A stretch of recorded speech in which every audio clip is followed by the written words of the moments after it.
In the vast whispering expanse of the New Mexico desert where the sun scorched the earth by day and the stars painted mysteries by night, a young boy named Robert Scott Lazar, Bob to his friends first, felt a pull of the unknown, born in 1959. Bob grew up in a world buzzing with the space race, where rockets pierced the heavens and humanity dreamed of touching the moon. But for Bob, it wasn't just about our machines. It was about what might be out there, watching us. As a kid, he tinkered in his garage, building jet engines from scraps and hydrogen-powered cars that zoomed down suburban streets, leaving neighbors wide-eyed and the air smelling of adventure. One clear evening, lying on the warm hood of his family's car, Bob stared at the Milky Way, wondering if those twinkling lights were mere stars or signals from distant worlds. Little did he know, this curiosity would lead him to the heart of America's most guarded secrets, a place where the line between science and science fiction blurred into something extraordinary. As the desert winds whispered promises, Bob's path was set, drawing him toward a destiny filled with flying saucers and forbidden knowledge. It all started one night in 1976 when Bob, a college student at the time, witnessed an event that shook him to his core. A brilliant light streaked across the night sky, hovering over the Los Alamos National Laboratory before vanishing. It was like nothing he'd seen before, leaving him with more questions than answers. This marked the beginning of Bob's relentless pursuit of the truth, leading him on a journey that would forever change his life. His search led him to the doorstep of Walter Haut, a man who had been in charge of public affairs at the base, when rumors of UFOs being studied there were at their peak. Despite the secrecy surrounding Area 51, Bob managed to get the base to confirm that Haut was indeed its former director, seizing this opportunity. Bob drove all the way to Las Vegas, determined to get to the bottom of this mystery. He found Haut living a quiet life in a modest home, far from the intrigue of government conspiracies. With a mix of admiration and apprehension, Bob approached his hero, eager to hear first-hand accounts of the alleged UFO research at Area 51. Haut welcomed Bob into his home and shared his experiences working at Area 51, dropping bombshells that would forever alter Bob's perception of reality. Haut revealed the existence of a secret facility known as the Dreamland Ranch, buried deep within the Nevada desert. According to Haut, this remote location served as a front for the real Area 51, which was situated around 20 miles away near Groom Lake. To throw off any curious investigators, a small ranch house was constructed on the site, complete with livestock and even a farmhouse to make it look like an ordinary ranch. However, no one was fooled by this facade, as the nearby military base remained a hive of activity, constantly bustling with aircraft. This double layer of secrecy, coupled with the remote location, ensured that the true purpose of the base remained hidden from prying eyes. The veil of secrecy surrounding Area 51 has fascinated people for decades, and now Bob found himself at the center of it, eager to uncover the truth. Haut's revelations opened a Pandora's box of questions for Bob, propelling him further into the enigma of Area 51. The existence of the Dreamland Ranch added another layer of complexity to the puzzle, leaving Bob with more questions than answers. As he absorbed Haut's tales, Bob's determination to unravel the mysteries only grew stronger. Determined to get to the heart of these revelations, Bob decided to pay a visit to the alleged Dreamland Ranch, hoping to find clues or evidence that could shed light on the base's activities. Armed with his curiosity and a sense of adventure, Bob embarked on a journey to the remote Nevada desert, where the line between reality and conspiracy theory blurred. Little did he know that his quest would lead him to the edge of the unknown and forever alter his understanding of the world. As Bob stood before the unassuming ranch house, its weathered walls and rustic charm hiding a secret so profound it would shake the foundations of his reality, he couldn't shake off a growing sense of unease. Despite the tranquil surroundings, he felt like he was walking into a lion's den, each step bringing him closer to a truth that might be too big for the world to handle. He walked cautiously, his eyes scanning the property, looking for any signs of the base's presence. Every creak of the wind, every rustle of leaves made him jump, his senses on high alert, as if expecting something extraordinary to emerge from the shadows at any moment. As he explored the ranch, Bob noticed peculiar details that didn't quite fit the picture of an ordinary farm. Strange markings on the ground, unusual structures disguised as sheds, and a general air of secrecy that seemed to cling to the property like a shroud. Each discovery fueled his determination to uncover the truth, pushing him deeper into the rabbit hole of conspiracy and intrigue. As the sun began its slow descent, casting long shadows across the desert landscape, Bob knew he was running out of time. With a mix of excitement and trepidation, he continued his investigation, driven by the need to solve this puzzle before darkness fell, and the secrets of the Dreamland Ranch were lost in the shadows. As twilight painted the sky in hues of purple and red, Bob stood at a crossroads. What he had discovered so far was just the tip of the iceberg. Now he had to navigate a treacherous path, dodging those who wanted to keep the truth buried, all while trying to piece together the fragments of a reality that seemed to be falling apart at the seams. With renewed determination, Bob decided to visit the nearby military base, hoping to find more answers there.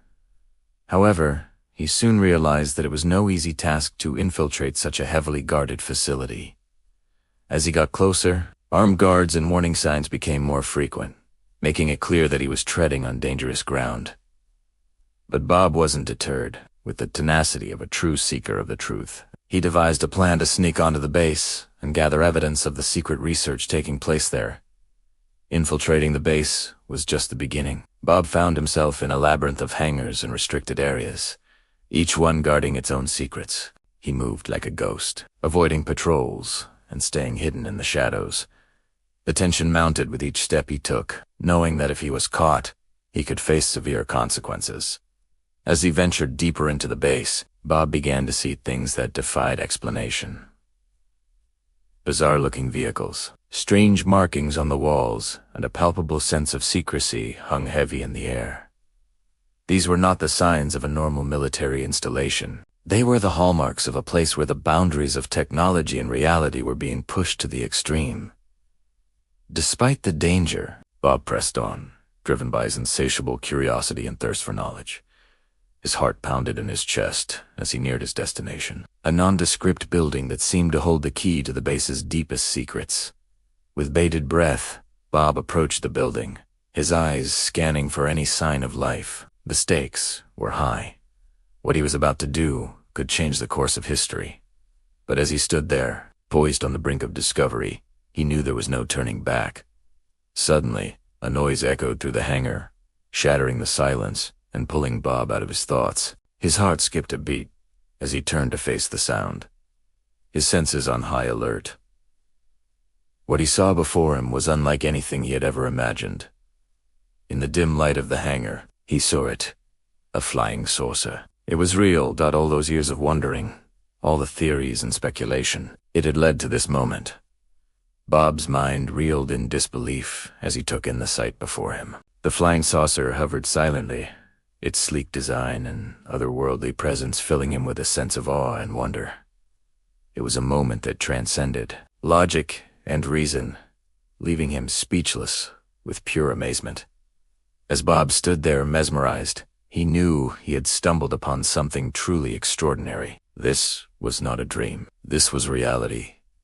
And in that moment, everything he had ever believed in came crashing down around him, replaced by a sense of wonder and possibility. The implications of what he had just witnessed were staggering.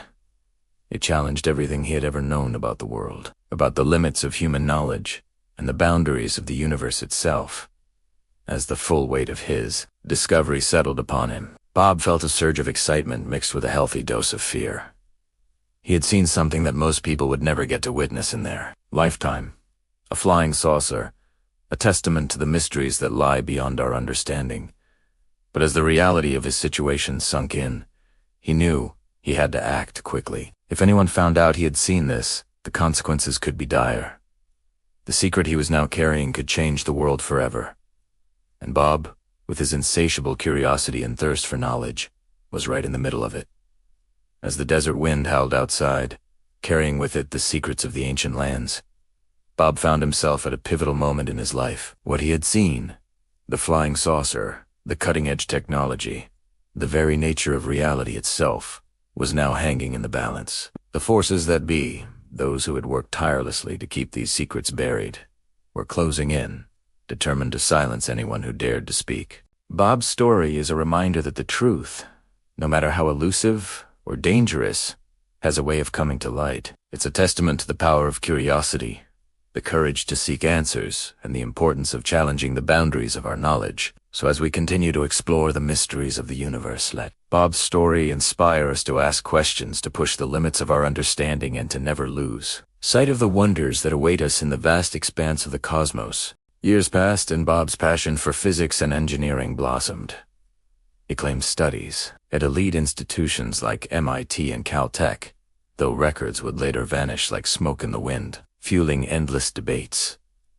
Working at Los Alamos National Laboratory, he delved into particle accelerators and advanced propulsion, his mind always racing ahead. But fate had bigger plans. In 1988, through a connection with physicist Edward Teller, Bob was recruited for a top-secret project. The call came late one night. His gut reaction was a resounding yes, but his wife wasn't so sure. She sensed her husband was about to step into a world he knew little about, a world that might change him forever. The next morning, they packed 2 suitcases and drove toward the Nevada desert. Arriving at Groom Lake, now known as Area 51, was no easy feat. It took them hours to navigate the vast expanse of the Nevada test and training range.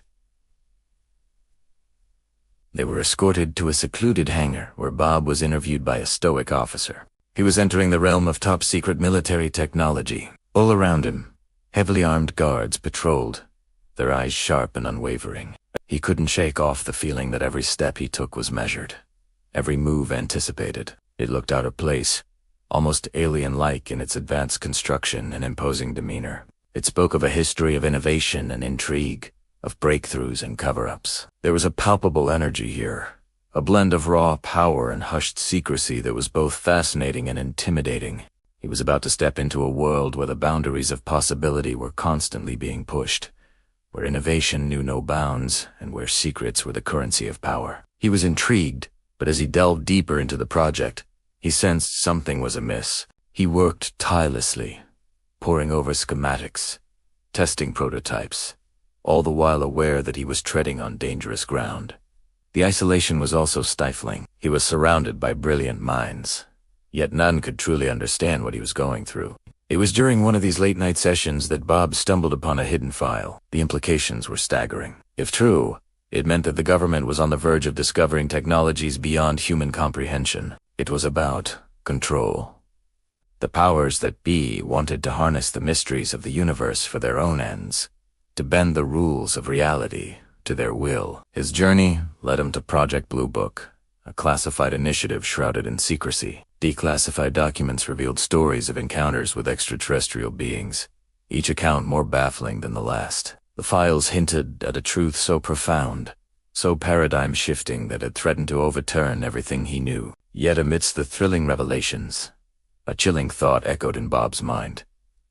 Was he merely a pawn in a grander scheme? Were his discoveries and innovations merely stepping stones for a conspiracy that dwarfed his understanding? The more he uncovered, the deeper he fell into the rabbit hole. The veil between the mundane and the miraculous was thinning, but at what cost? He had the opportunity to put his foot down, to walk away from the madness and reclaim a piece of his lost innocence. The conspiracy tightened its grip, threatening to consume him whole. It was a fusion of science, technology, and the paranormal that shattered the very foundations of his belief system. The decision he made next would have far-reaching consequences, shaping not just his own destiny, but the course of human history. The thrill of discovery warred with the unease of unveiling truths, best left hidden. Now, at the precipice of his adventure, he was faced with a choice that transcended personal ambition. Did he choose to reveal the secrets he had uncovered, or did he decide to protect the veil of mystery that had been so carefully maintained? What do you think Bob decided? Let me know in the comments below. Thank you for watching, and see you next time. The bass throbbed through the floor, vibrating in Bob's bones. He tried to focus on the monotone voice before him, but every thump in time with the machinery outside made him jump. You are entering a restricted area. Please proceed with caution. A harsh fluorescent light flickered above him, casting shadows that danced in time with the tremor. It was barely audible over the industrial drone, but the implication was clear. This was Area 51's most secretive sector. And if Bob wasn't careful, he wouldn't just be erased from the facility. He'd be erased from existence. Over the last 6 months, he'd endured polygraphs that asked probing questions about his childhood, his darkest desires, his greatest fears. They wanted to know everything about him because what they were about to show him would break his mind if they were absolutely sure he could handle it. Then there were the briefings, the constant barrage of orders and threats. He was reminded that he was there at the pleasure of the higher-ups. Disclose anything you hear, see, or touch, and you will cease to exist. Period. In fact, that was the phrase that stuck with him. The higher-ups didn't want him to know who said it, but Bob had caught a glimpse of a steely-eyed general whose presence radiated danger. He'd heard rumors of S4 for years. Whispers of impossible things kept under lock and key. Was it aliens? Was it the government trying to contact them? Or was it something else entirely? The heavy steel door slid open and a guard barked. Subject 427. Enter. His heart hammered against his ribs. He took a deep breath, straightened his posture, and stepped through the portal. The room beyond was cavernous, dimly lit with an eerie blue glow that gave everything a surreal feel. Sterile white corridors stretched into the darkness, disappearing around corners that were deliberately left unlit. "Welcome to Sector 4, a disembodied voice echoed around him. "Your mission, should you choose to accept it, is to observe and report." It was only then that Bob noticed the cameras everywhere, hidden in plain sight. Some were disguised as vents, others as innocuous objects around the room. He realized with a jolt that there was no way out without being seen. No panicking, he told himself, forcing his gaze forward. At the end of the corridor, 2 massive doors were set into the wall, almost like a gateway to another world. The hum grew louder here, vibrating up through his boots and into his spine. Engraved on the doors were intricate patterns that seemed to twist and shift as he watched. Then, as suddenly as it began, the humming stopped. The blue lights flickered, plunging the corridor into darkness. A single spotlight snapped on, illuminating the doors. Bob stared as the etched patterns flared. Tenbenese said with a grinding sound that echoed in his ears. The doors began to rise. Slowly at first, then with gathering speed, they split apart, revealing a vast hangar bay filled with an ethereal glow. Cautiously, Bob stepped inside. His eyes struggled to pierce the light, but as they adjusted, he gasped. Before him stood 9 flying machines unlike any he'd ever seen. Each one was perched on a dais, bathed in otherworldly light, and together they formed a tableau that defied belief. The first one Bob saw was the classic saucer, sleek and metallic. It looked straight out of a sci-fi movie. It was about 52 feet in diameter. A smooth, featureless hole that seemed to absorb the light around it. It sat low to the ground, almost as if it were resting. But the most striking thing about it was its NESS. There were no windows, no seams or joints anywhere on its underside, which was turned up slightly as though it were about to take off. It was perfect. But it wasn't the only marvel in the room. Dot to the side, nestled in a pool of light, was a series of smaller, more intricate crafts. Some were shaped like giant eggs, while others resembled elongated javelins. All of them were beautiful, graceful, with lines that flowed and swirled in ways that human engineering simply couldn't match. He felt a surge of excitement mixed with terror, knowing that what he was looking at was real, tangible proof that humanity was not alone in the universe. It was overwhelming. As Bob stood there mesmerized, he felt a hand on his shoulder. Startled, he turned to see a man in a crisp black suit, his face impassive. "Subject 427, the man said, his voice low and serious. "I presume you have verified my identity." Bob nodded dumbly, still staring at the crafts. "Good," the man continued. "Then let's get to work." He introduced himself as Director Hayes, the man in charge of Sector 4. He explained that Bob's team, a small group of hand-picked scientists, would be tasked with reverse engineering the vessels. "We're not sure how we got them," Director Hayes admitted, his gaze fixed on the ceiling. "But we do know they're not ours. They came from the stars." Bob nodded, unable to speak, his mind still reeling from the shock of it all. These were alien ships. The implications were staggering. He joined his team, a mix of specialists who'd been brought in from various institutions around the country. They were all as stunned as he was, but their initial awe had given way to professional curiosity. "All right, people," Director Hayes said, clapping his hands together. "We don't have much time. We need results."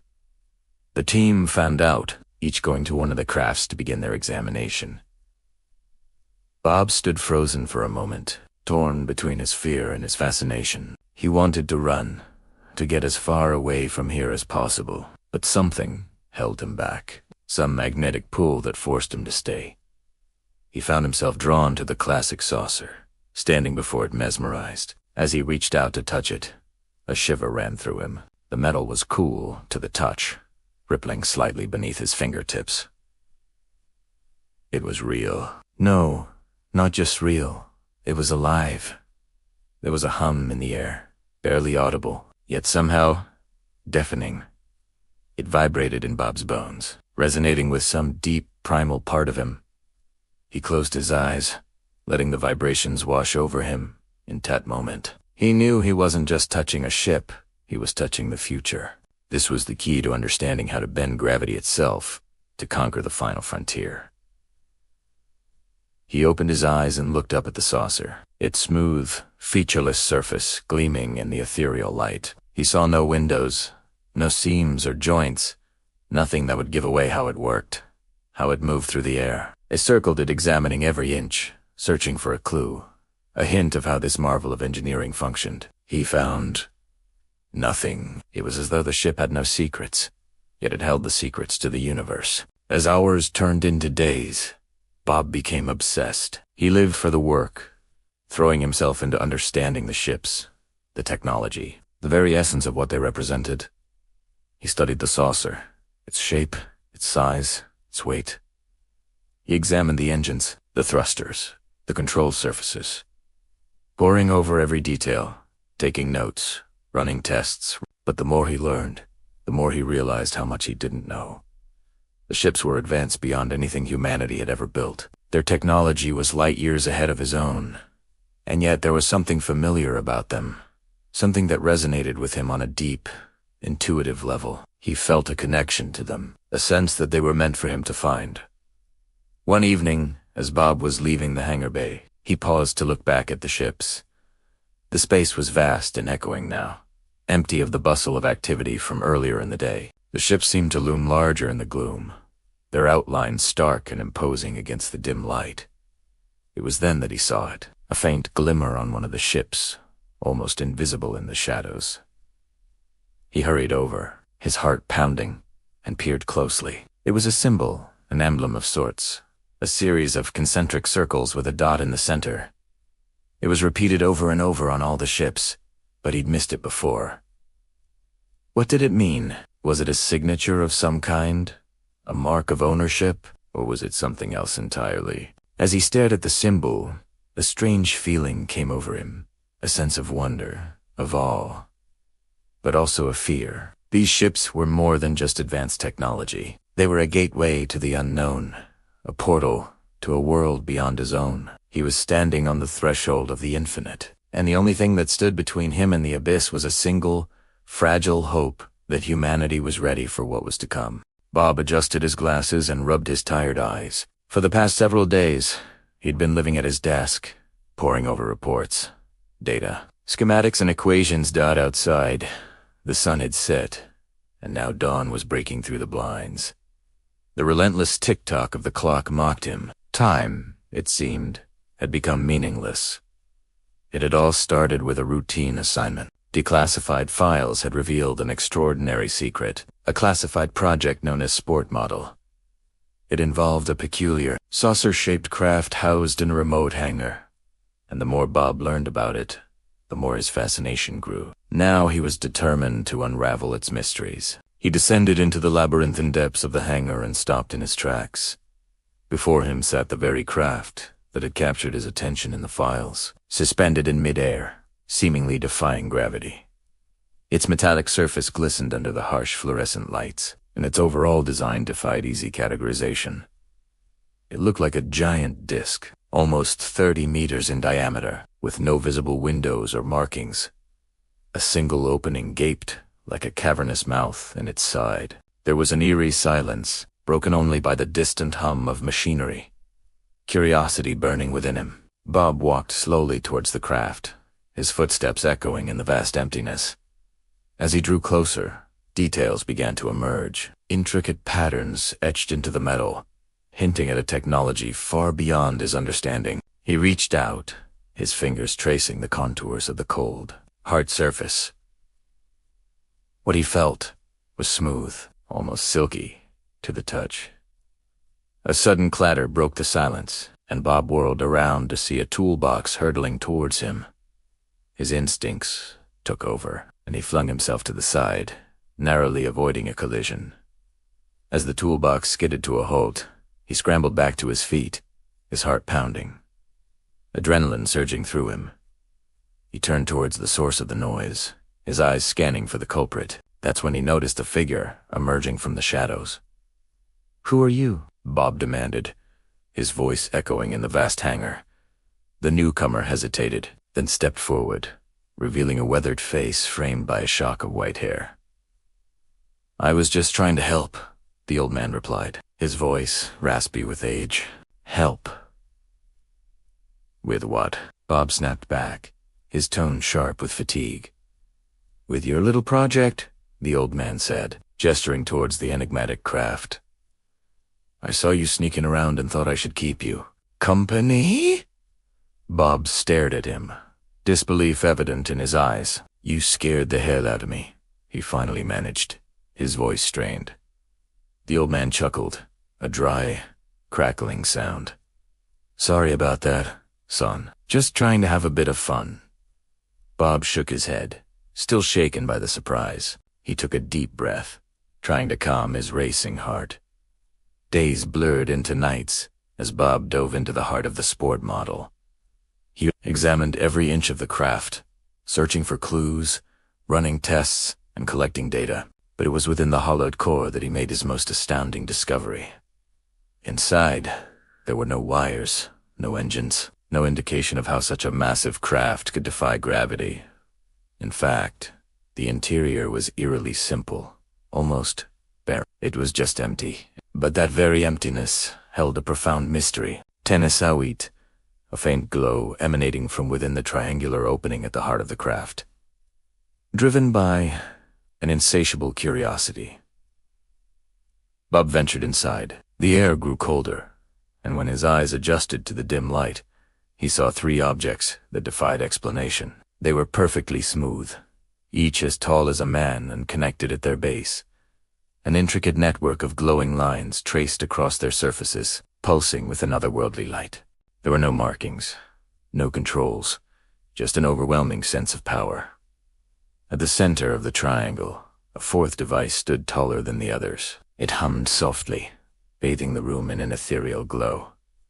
Bob cautiously approached, drawn to its humming call like a moth to a flame dot. As he reached out to touch it, a surge of energy coursed through him, sending him sprawling to the floor. Dazed, he looked up to see the device pulsing brightly. Bob scrambled back, his heart pounding in his chest. What had he awakened? As the days turned into weeks, Bob's obsession grew, consuming him whole. Sleep became a luxury he couldn't afford, replaced by endless nights spent poring over data and schematics. His apartment, once a sanctuary, now felt like a prison. The walls closing in, the silence deafening. He hadn't shaved in what felt like days, his clothes rumpled and unwashed. But he didn't care. He was on the verge of a breakthrough. His research revealed that the three devices in the hangar weren't just random components. They were gravity amplifiers, crafted from a material that responded to specific frequencies, bending the very fabric of space-time. The fourth device was a reactor, its purpose to harness the power of a rare element called 115, also known as muscovium. Normally, such an element didn't exist in nature. It was radioactive and highly unstable, decaying rapidly into oblivion. However, the reactor somehow stabilized it, allowing it to be used as a power source. But it was the readings from the test, Flights that truly captivated Bob.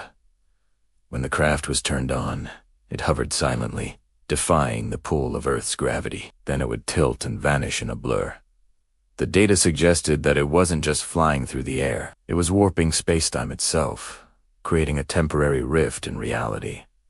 And the implications of that were staggering. If they could understand and control this technology, it could revolutionize space travel, allowing humans to traverse the universe in the blink of an eye.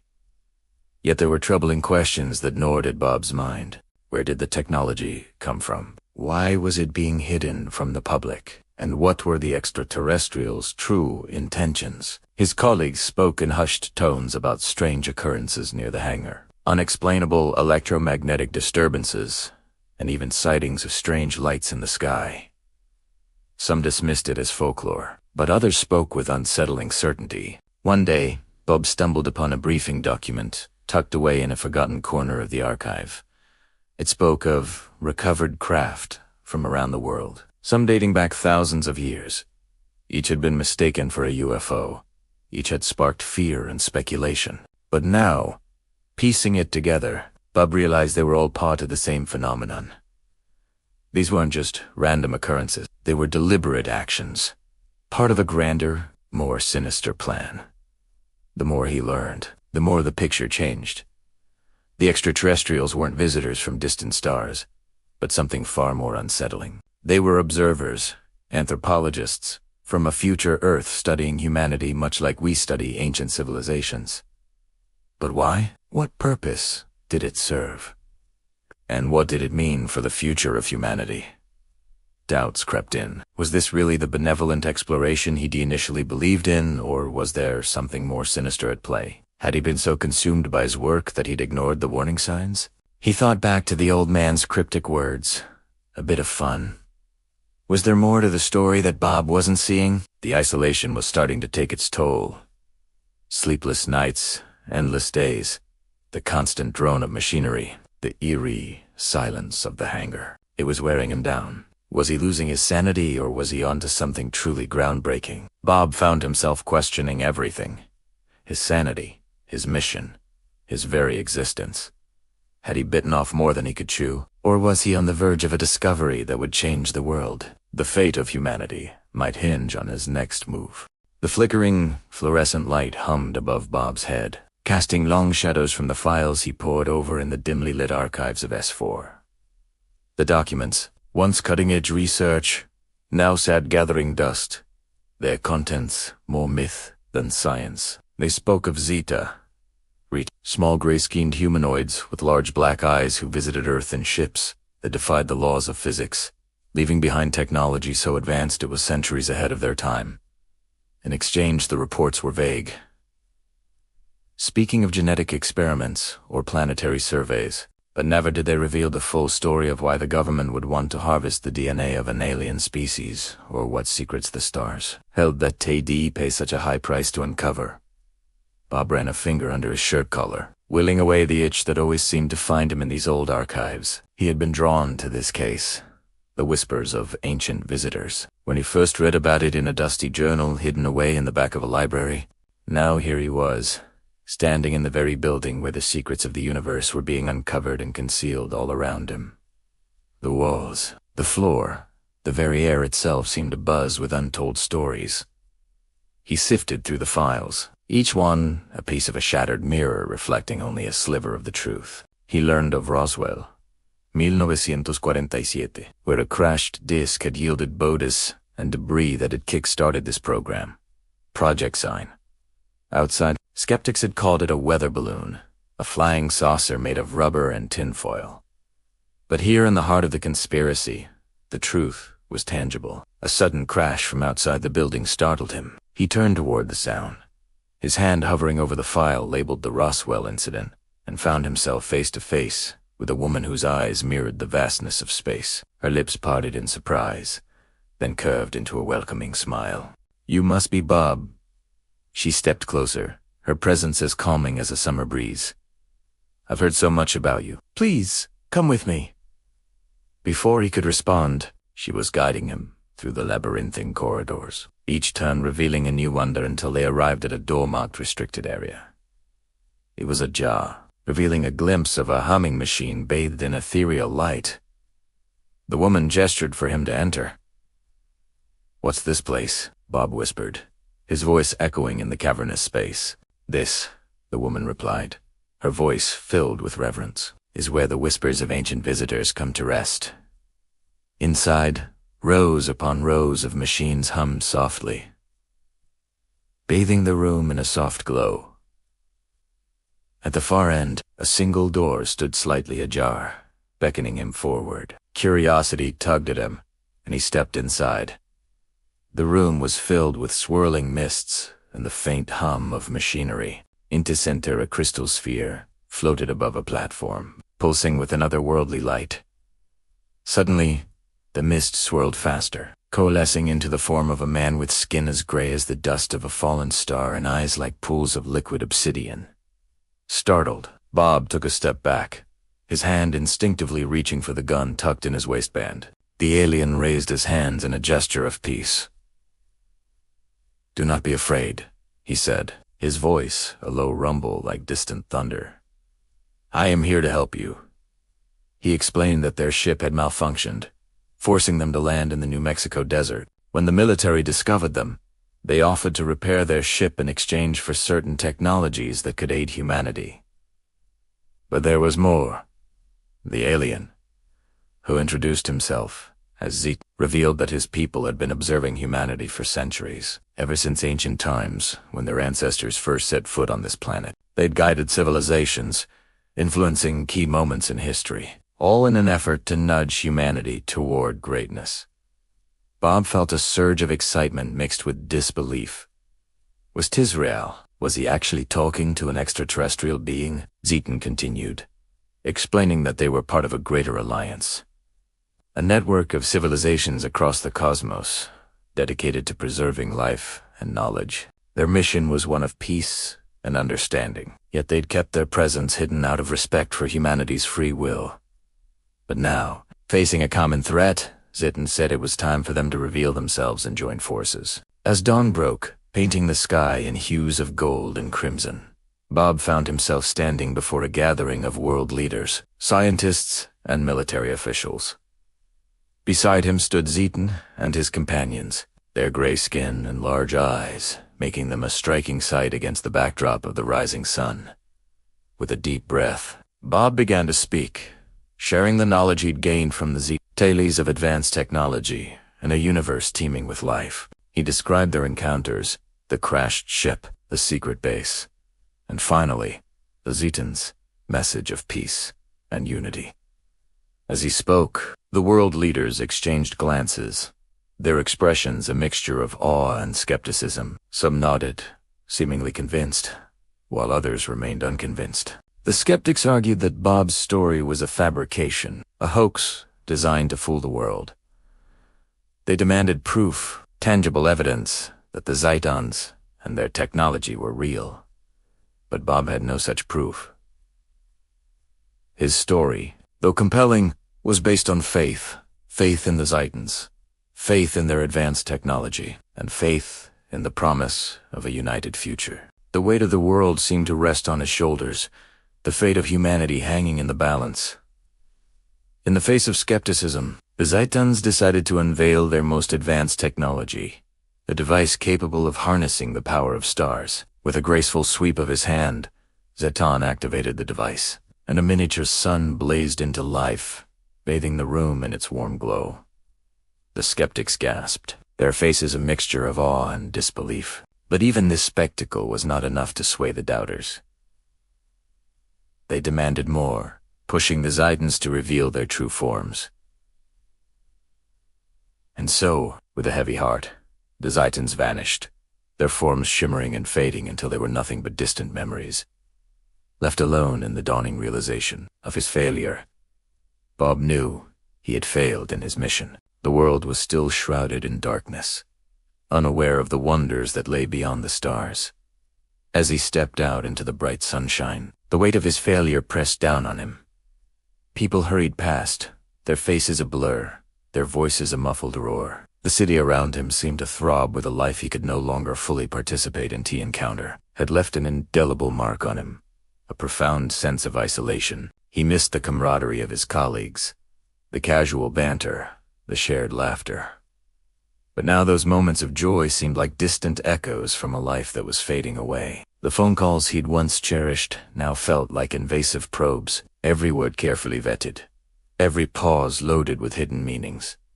Even his home had become a battleground. His conversations with his wife, Tracy, a minefield of half-truths and subtle jabs. He could see the worry etched on her face, the confusion clouding her beautiful eyes. He loved Tracy with all his heart. Yet how could he share the burden he carried without risking everything? How could he explain the unexplainable? One night, as the moon hung like a silver coin in the inky expanse, Bob found himself drawn to the window. Outside, the city sprawled beneath a blanket of stars, a silent testament to the universe's grandeur. Gazing up, he felt a familiar ache, a longing for something beyond the mundane, beyond the walls that confined him. He turned from the window, the cool glass pressing against his forehead. Turning, he saw the reflection of his own face, haggard, etched with worry and weariness. In his eyes, he saw a stranger, a man burdened by secrets, haunted by whispers from the stars. Suddenly he felt a hand on his shoulder, warm and comforting. He turned to find Tracy beside him, her eyes filled with concern. "Are you all right, Bob?" she asked softly. For a moment, he hesitated, the weight of his silence pressing down on them. Then, taking a deep breath, he began to speak, his voice a low murmur in the quiet room. "Tracy, I need your help. I've been carrying this burden alone for too long, and I can't bear it any longer." As he shared his story, the words tumbling out in a torrent, he felt a sense of relief wash over him. For the first time, he wasn't alone. He had someone to lean on, someone who loved him enough to understand, to support him, perhaps even to guide him back to the light.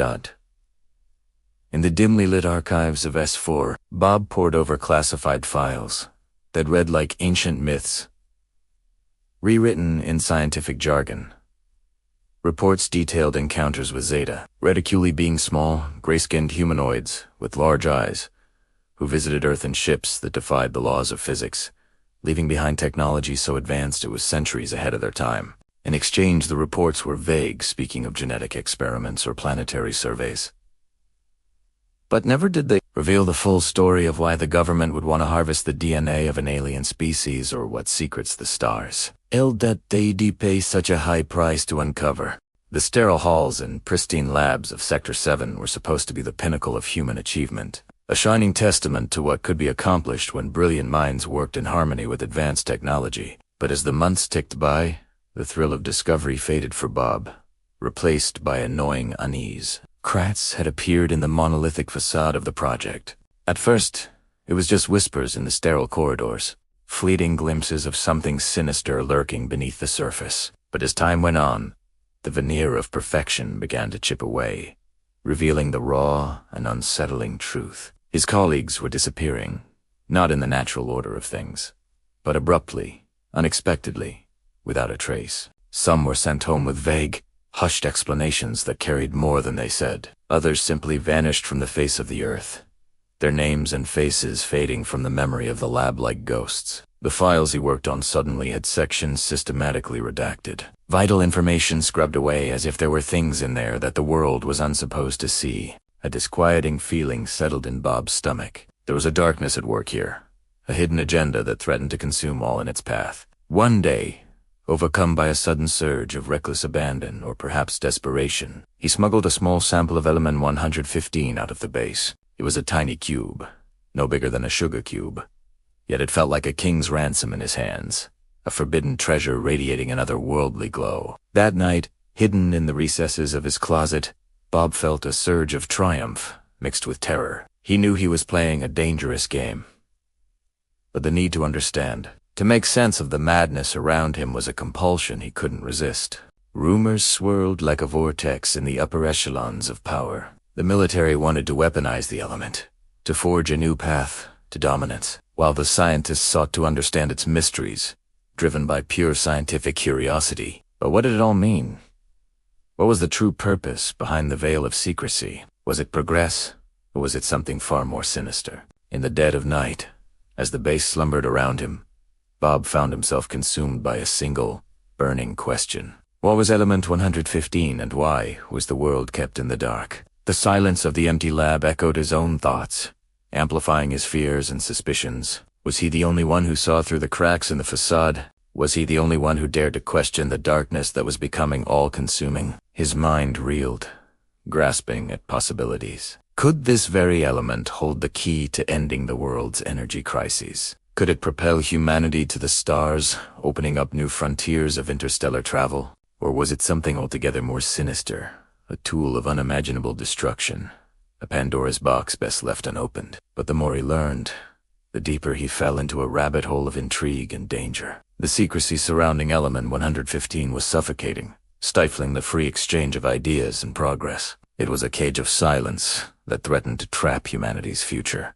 Then came the days when the weight of the secret pressed down on him, making each breath a struggle. The endless nights spent poring over data, the stolen moments of research, the fear that gnawed at his sanity. It all culminated in a single, earth-shattering decision. Bob decided to blow the whistle. He knew that doing so would cost him dearly.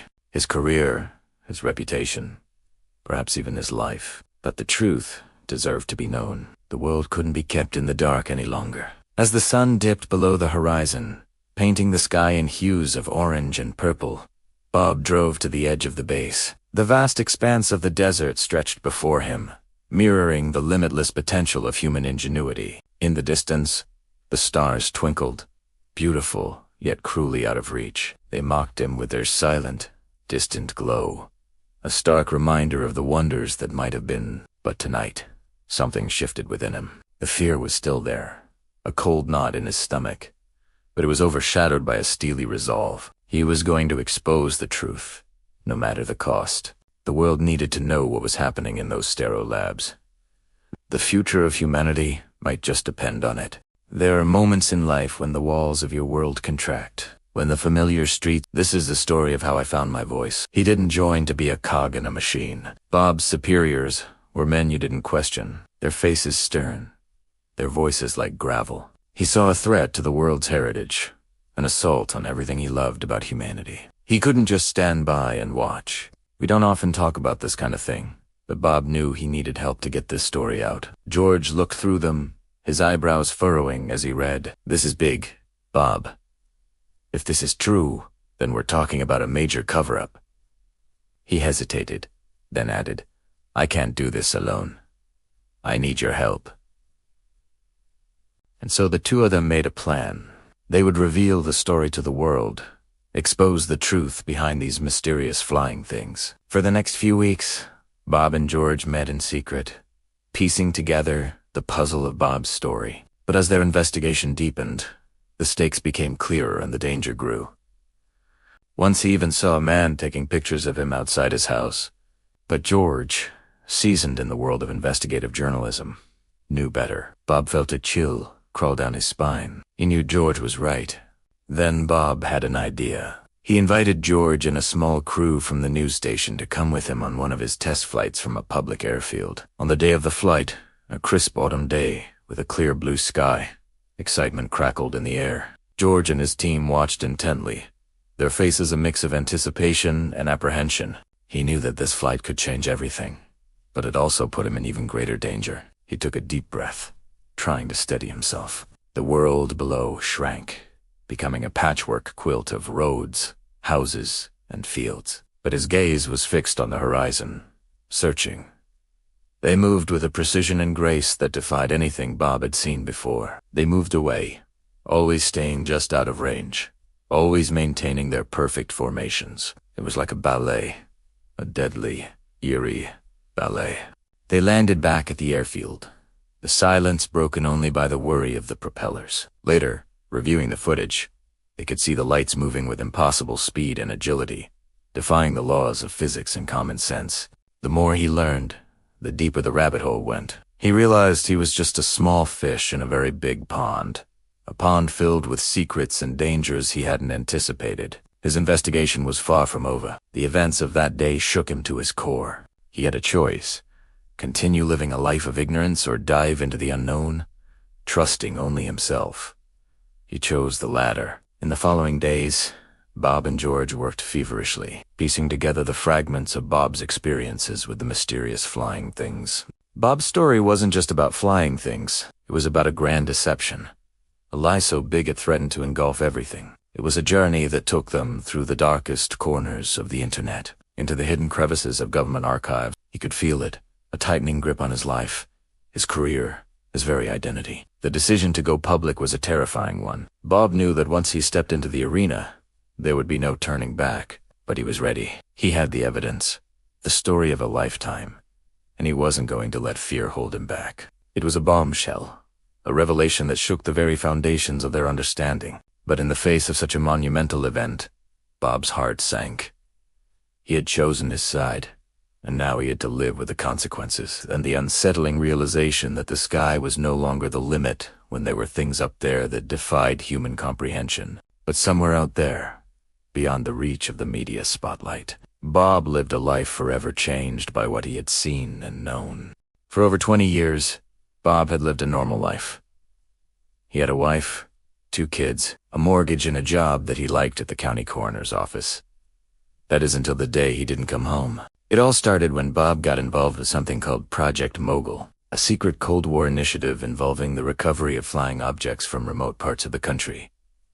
It began in 1947 after the Roswell crash. But Bob wasn't involved then. No, he came to it later. And what happened next would change his life forever. Bob had just been introduced to this crashed flying disc by military men who arrived at his doorstep one night and told him soda. They claimed that they needed his expertise to determine the cause of death of the pilot who had apparently perished during the crash.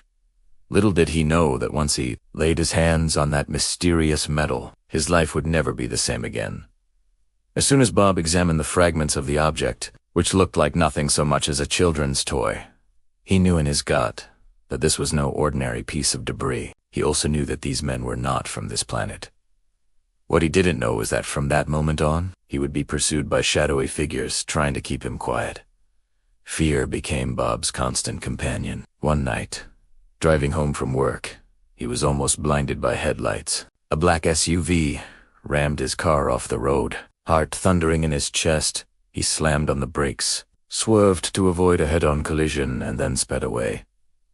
Just as he thought he had shaken them, they rammed him again, blocking his path. This time, they blocked his way. He threw his car in reverse, skidding out of the way, narrowly missing a tree. Then he floored it and took off down a winding mountain road. Winding through the trees, he could hear the crunch of gravel under tires behind him, getting closer. Bob flew around a sharp bend and jumped out of the car, racing up a steep hill. When he finally reached the top, breathless and shaking, he turned around to see the dark shape of the SUV slowly disappearing in the distance. When he got home that night, he found his house ransacked, drawers ripped open and clothes strewn across the floor. His wife, Tracy, was pale as a sheet, her eyes wide with terror. They searched everywhere, but the only thing missing was the element 115. Tracy wanted to call the police, but Bob stopped her. He knew that if he called the cops, they would never believe him. He told Tracy that he had to go back to the crash site. She tried to stop him, but he wouldn't listen. He had to get to the truth. It was like some kind of obsession, like he couldn't rest until he knew more. So she let him go, but she warned him to be careful. She had seen the look in those men's eyes. They weren't joking around. If they wanted something, they took it, and if anyone stood in their way, they crushed them without hesitation. But Bob wasn't scared. He was determined to get answers, even if it cost him his life. When Bob returned to the crash site, he discovered that the military had already cleared the area. All that was left was a deep crater in the ground and a scattering of twisted metal, but something was still there, something they had missed. Carefully, he brushed away the dirt and uncovered a small piece of debris. It was unlike anything he had ever seen before. Intricate patterns were etched into its surface, and an otherworldly glow emanated from within. This was no ordinary metal. It was an alien spacecraft, a piece of a flying saucer that had crashed to Earth. That was when Bob realized he was in grave danger. These men had taken something from him, something that could change the world forever. They had taken a piece of an alien spaceship, and now they would do anything to keep him quiet. But Bob wasn't about to let them win. He had to tell someone about what he had found.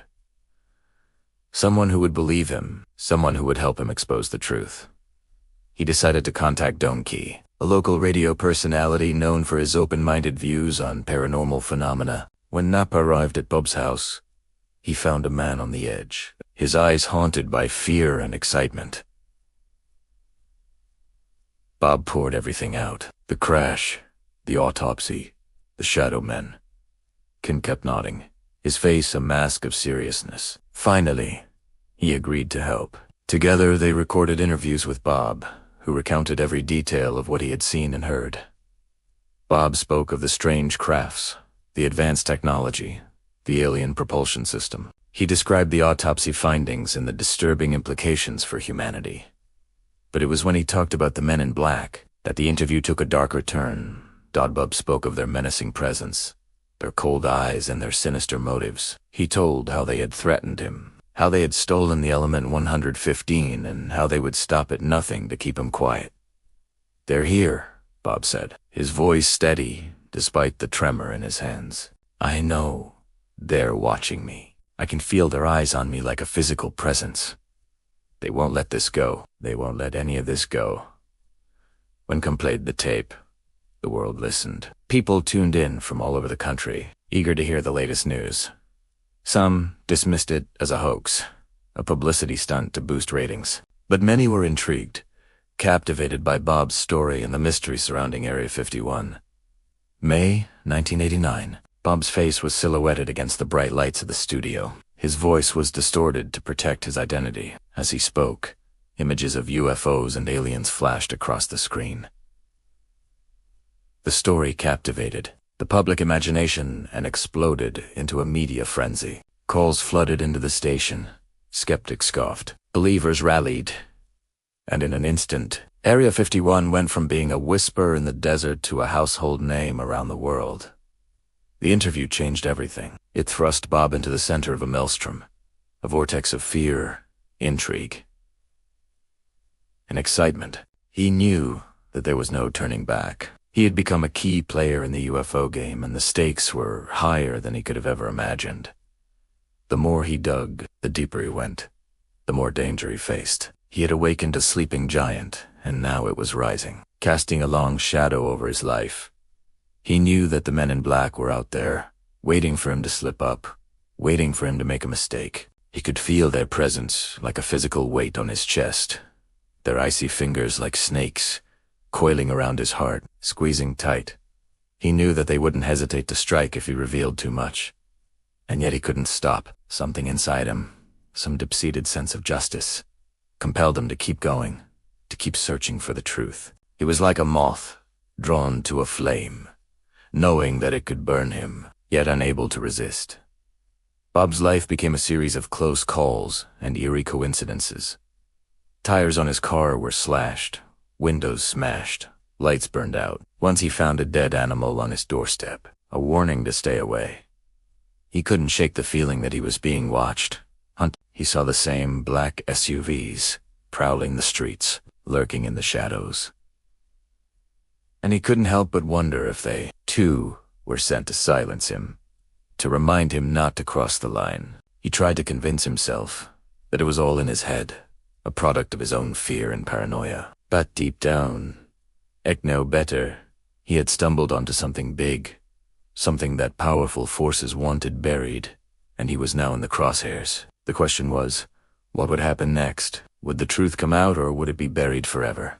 The world held its breath, and then the storm broke. He vanished, a ghost in his own life, just as federal agents, clad in dark windbreakers, emblazoned with 3 bold letters FBI descended upon his quiet suburban home.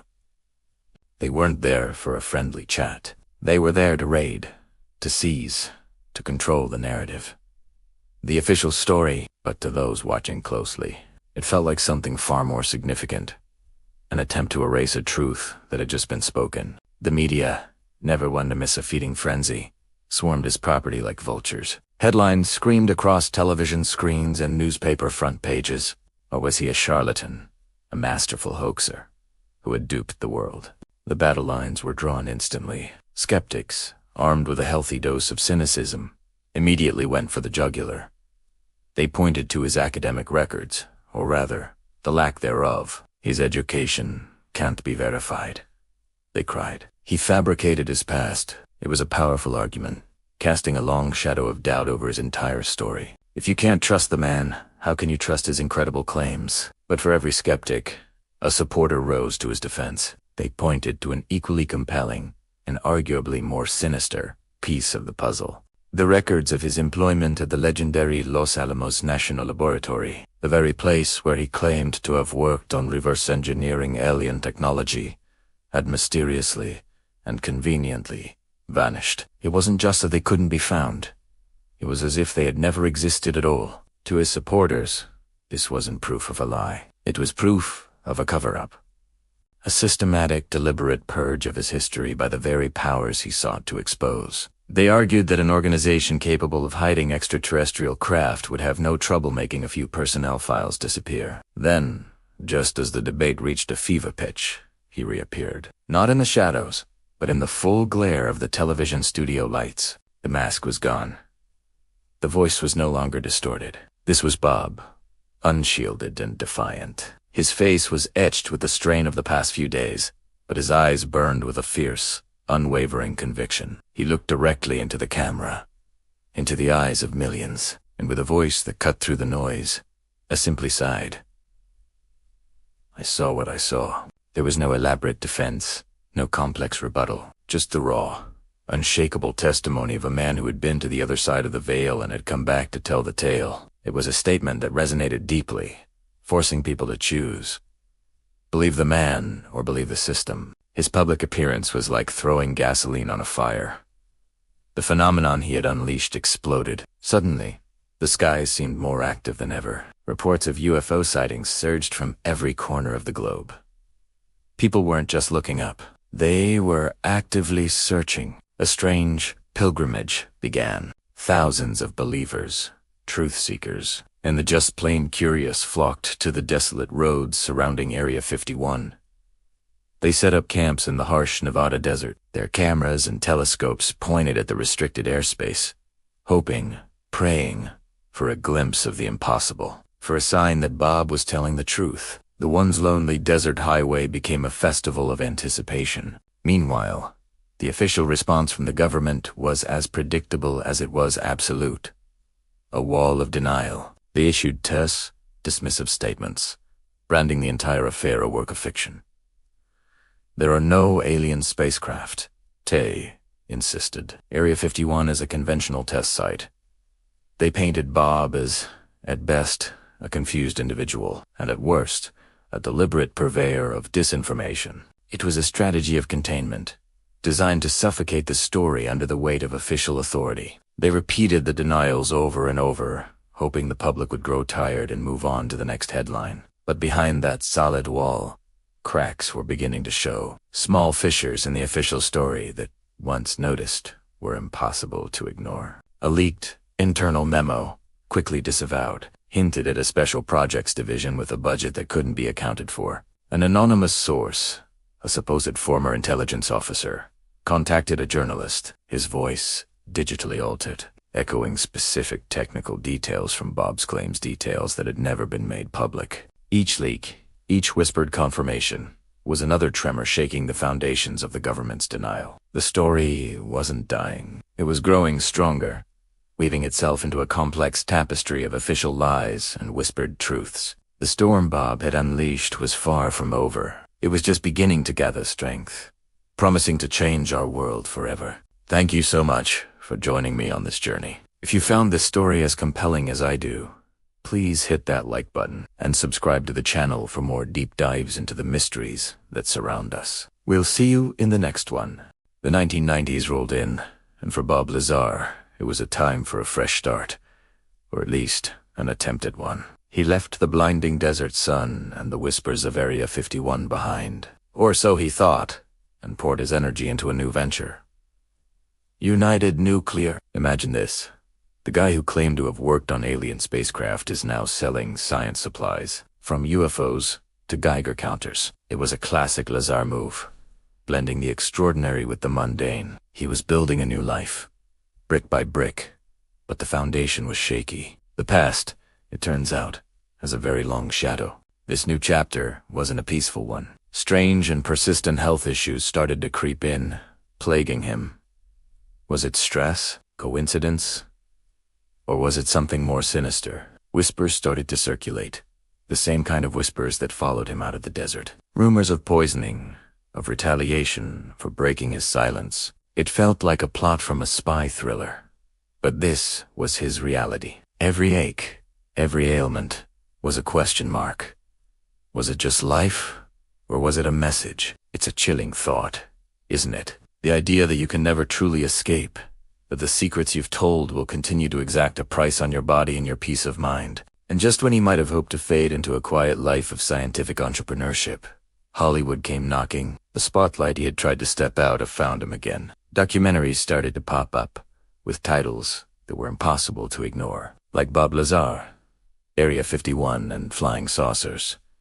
Suddenly, his face was back on screens, his story retold, re-examined, and reignited for a whole new generation. The debate that had simmered for years was brought back to a rolling boil. Was he a hero who risked everything for the truth? Or was he a master storyteller who spun an elaborate tale? The world was once again divided. On one side, you had the believers, the people who saw him as a modern-day Prometheus, bringing forbidden knowledge to the masses. They hung on his every word, their belief unshaken. They saw the documentaries not as entertainment, but as validation, as crucial evidence in the case for extraterrestrial visitation. For them, Bob wasn't just a man. He was a symbol of disclosure, a beacon of hope that we are not alone. And every time his story was told, it was a victory, a crack in the wall of secrecy they so desperately wanted to see crumble. But for every believer, there was a skeptic, armed with spreadsheets, timelines, and a fine-tooth comb. Leading the charge was Stanton Friedman, a nuclear physicist and a giant in the field of Friedman, who desperately wanted to believe in UFOs, ironically became one of Lazar's most formidable critics. He wasn't just poking holes, he was drilling them. He'd point to Lazar's academic records, or the lack thereof.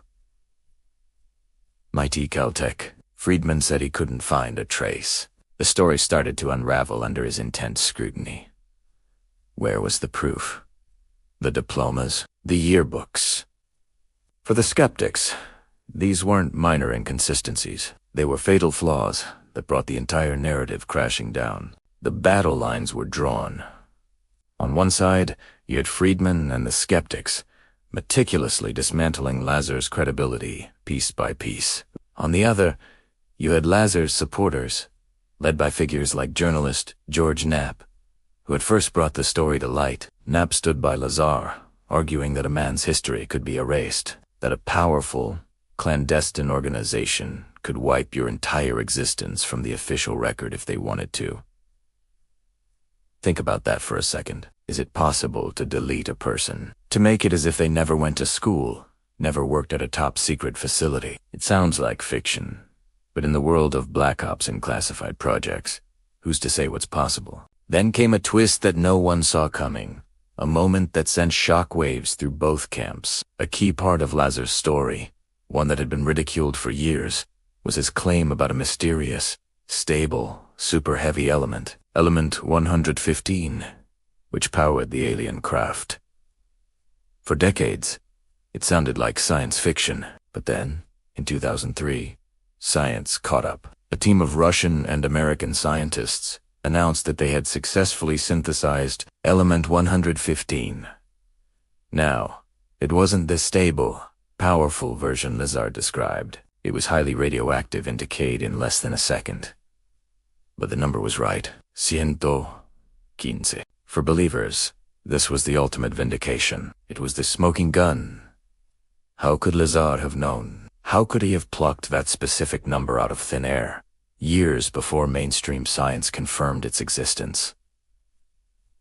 To them, it was proof. It was the piece of the puzzle that made everything else click into place. They argued that the stable isotope Lazar talked about was simply alien technology, far beyond our current capabilities. The skeptics, however, weren't so easily convinced. They pointed out the differences. Lazar's was stable, the real one wasn't. They called it a lucky guess, a coincidence, or maybe he'd read some theoretical physics papers, but the seed of what if had been planted, and it was a powerful one. Through all this chaos, the documentaries, the debates, the vindication, the debunking, what was Bob Lazar himself doing? For the most part, he tried to avoid it all. He recoiled from the spotlight he had been thrust into. He wasn't interested in being a UFO guru or a counterculture icon. He was, at his core, a tinkerer, an inventor, a guy who loved to build things. He focused on his work, on United Nuclear, and on his personal projects. He built jet-powered cars and miniature particle accelerators in his garage. He was a scientist, pursuing his passions, trying to live a normal life against the backdrop of an absolutely extraordinary claim. He rarely gave interviews. He shied away from conventions. It was as if he had said his piece, and now he was done. He had delivered the message, and what the world did with it was no longer his concern. Or maybe he was just tired of the scrutiny, the disbelief, the pressure. Perhaps he just wanted to be left alone with his tools and his inventions, to find some semblance of peace away from the noise. It's a very human reaction, isn't it? To simply want to retreat when the world becomes too much. Yet, even in his self-imposed exile, you have to wonder. In the quiet moments, late at night, when he'd step outside his home in the vast open landscape, far from the city lights, and gaze up at the star-dusted sky. Did he look up there and think about what he saw? Did he wonder about the visitors? Did he think about the sleek, silent craft he claimed to have touched with his own hands? Did he wonder if they were watching? And if they were, did they approve of his rebellion, of his decision to break the ultimate silence? Or was it all just a story, a grand, intricate memory of a tale he once told, echoing in the quiet of the desert night? That's the mystery of Bob Lazar. A mystery that continues to echo, a question suspended between doubt and belief. Thanks so much for diving into this incredible story with me. If you enjoy exploring that, make you question everything, make sure to hit that like button and subscribe for more. We've got plenty more mysteries to unravel together. See you in the next one. Decades pass. The world changes. Technology leaps forward. But Bob Lazar's story, for many, becomes a footnote in the wild history of UFO lore. It's a tale whispered in forums, a touchstone for believers, but largely dismissed by the mainstream. Then, something shifts. The 2010s arrive, and the conversation about unidentified aerial phenomena, or UAPs, starts to sound familiar. Suddenly, it's not just late-night radio hosts and niche communities talking. It's the Pentagon. Official, declassified videos are released, showing objects captured by the most advanced fighter jets in the U.S. Navy. The world meets the tic-tac, the gimbals, and the GoFest. These are not blurry, grainy photos from the 50s. This is hard, forward-looking infrared footage, accompanied by the astonished voices of seasoned fighter pilots. "Look at that thing, dude!" one pilot exclaims. "It's rotating!" And what do they see? Objects making instantaneous accelerations. Objects moving at hypersonic speeds with no visible means of propulsion or wings. No heat signatures from engines. No exhaust plumes. They perform maneuvers that would be impossible for any known aircraft. Maneuvers that would crush a human pilot under impossible They defy our understanding of physics. And as people watch these videos, a sense of déjà vu starts to creep in for those who remember the Orchenta Segunas. Wait a minute. An object that hovers, then shoots off at an incredible speed. A craft with no visible seams or propulsion system. A vehicle that seems to manipulate gravity itself. Where have we heard this before? It sounds exactly like what Bob Lazar described all those years ago, coming out of the Nevada desert. The parallels are uncanny. Lazar spoke of saucers using gravity amplifiers to bend spacetime. The pilots in the Pentagon videos describe objects that seem to operate outside the normal laws of aerodynamics. He describes smooth, seamless craft. The Tic Tac is a perfect, white, oblong shape with no discernible features. The connection is so striking that it forces a re-evaluation of Lazar's original claims. Could the ravings of a supposed madman from 1989 actually be the first public description of technology the Pentagon is only now admitting exists? The floodgates begin to open. The topic of UFOs sheds its tinfoil hat stigma and enters the halls of Congress. Senators are getting classified briefings. The Director of National Intelligence is tasked with delivering a public report on UAPs. This is no longer a fringe issue. It's a matter of national security. Then, a new voice emerges, adding an explosive layer to the developing story. David Groot, a high-ranking intelligence official, a veteran of the National Geospatial Intelligence Agency and the UAP Task Force, comes forward as a whistleblower. But he isn't just talking about strange lights in the sky. He makes a claim that sends shockwaves through the intelligence community and the public. Under oath, in official complaints filed with the Inspector General, Groot alleges that the U.S. government is in possession of intact and partially intact craft of non-human origin. He claims there is a decades-long, illegal program dedicated to reverse engineering this technology. A program hidden from congressional oversight. He talks about crash retrievals. He mentions materials recovered from these craft that have no earthly explanation. Again, the echoes of the past are deafening. A secret program. Reverse engineering alien technology. Crash retrievals? This is the Bob Lazar story, almost point for point. But this time it's not coming from a mysterious figure who worked in the desert. It's coming from a decorated intelligence officer with a top-secret clearance, backed by other high-level officials who have vouched for his credibility. The world that had once dismissed Bob Lazar is now being forced to confront the possibility that he was telling the truth. And in this new climate of cautious curiosity, Bob resurfaces. He's older, his hair is grayer, but the story is exactly the same. He isn't adding new, sensational details to fit the modern narrative. He's just repeating what he said in 1989. He appears on massive platforms, most notably the Joe Rogan Experience, a podcast that reaches millions of listeners, many of whom are hearing his story for the very first time. He sits there for hours, calmly and consistently recounting his time at S4. He describes the sport model, the gravity emitters, element 115. He answers questions with the same matter-of-fact demeanor he's had for 30 years. To a new generation, he's not just a relic of an old conspiracy theory. He's a potential key to understanding the biggest secret in human history. He tells Rogan, "It's real. I know it's real." It's as simple as that. The impact is immense.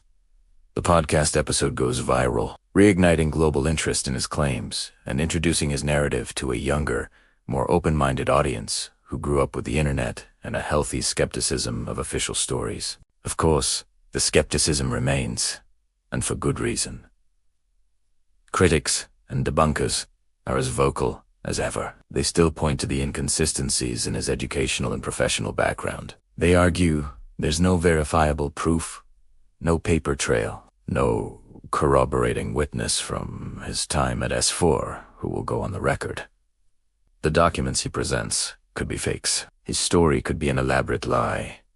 Some propose a more complex theory, that Lazar is not a liar, but a pawn. They suggest he was unknowingly part of a sophisticated disinformation campaign. Perhaps he was shown advanced, but human-made, military technology and was fed a story about aliens to leak to the public. Why? To create a cover story for secret aerospace projects, or perhaps to gauge public reaction to the idea of extraterrestrial contact. In this view, Bob is telling the truth, as he experienced it, but the experience itself was a fabrication orchestrated by the very government he claims to be exposing. It is a hall of mirrors, where it is impossible to know what is real and what is a reflection. But despite the doubts, the impact of Bob Lazar's story is undeniable. He didn't just tell a UFO story. He changed the way we tell them. His detailed, technical descriptions moved the conversation from "are they out there?" to "how do their ships work?" He planted a seed that has now, decades later, blossomed into a full-blown movement for government transparency and disclosure. Filmmakers like Jeremy Corbell have dedicated documentaries to investigating his claims, bringing his story to life with modern production and investigative rigor. Scientists, once hesitant to touch the subject, are now cautiously designing experiments to search for UAP signatures in the sky. An entire generation of researchers, activists, and everyday citizens has been inspired by his tale to ask tougher questions and demand better answers. Bob Lazar's legacy is complicated. He is either one of the most important whistleblowers in history, the man who first told the world the truth, or he is the architect of one of the most compelling and enduring hoaxes ever conceived. Or, perhaps, he's something in between. But what's certain is that his story, the shadow he cast from the Nevada desert all those years ago, now looms larger than ever. The old shadows are meeting the new horizons, and the quest for answers, the quest that Bob Lazar started for so many years, far from over. Thank you so much for watching. The story of Bob Lazar is one that continues to evolve, and we'll be here to follow it. What do you believe? Let me know your thoughts in the comments below, and if you enjoy diving deep into these kinds of mysteries, please consider liking this video and subscribing to the channel for more. We'll see you in the next one. Hey everyone, welcome back. Remember, 2020. Yeah, what a year. Besides everything else, it was also the year social media absolutely exploded with Area 51 memes. Let's storm Area 51. They can't stop all of us. It was hilarious. A massive inside joke that almost everyone was in on. But behind the Naruto runners and the alien stock photos, a much more serious conversation was gaining momentum. One that had been quietly building for decades. And at the center of it all, though often unnamed, was a man watching from a distance, living a life far removed from the desert secrets he claimed to have exposed. This is the story of Bob Lazar, the modern enigma. By the time the memes hit their peak, Bob Lazar was no longer the young, shadowy figure from his infamous 1989 interview. He was a business owner in Michigan, running United Nuclear Scientific, a company that provides scientific equipment and materials. To the outside world, he was just a guy with a knack for science, a passion for building things like jet-powered cars, and a quiet family life.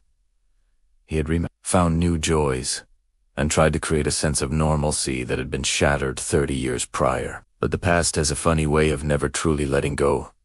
While the internet was having fun, Washington, D.C. was getting serious. For the first time in over 50 years, Congress was holding public hearings on what they now called UAP's unidentified aerial phenomena.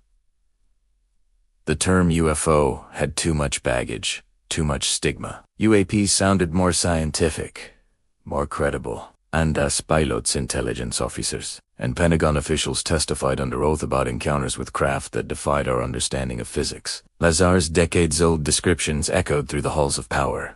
They talked about transmedium vehicles, craft that could operate seamlessly in the air and under the water. Tay spoke of instantaneous acceleration and right angle turns at hypersonic speeds. They didn't say his name, not directly, but for those who knew the story, the connection was impossible to ignore. It was as if his testimony was the unofficial textbook for this new public inquiry.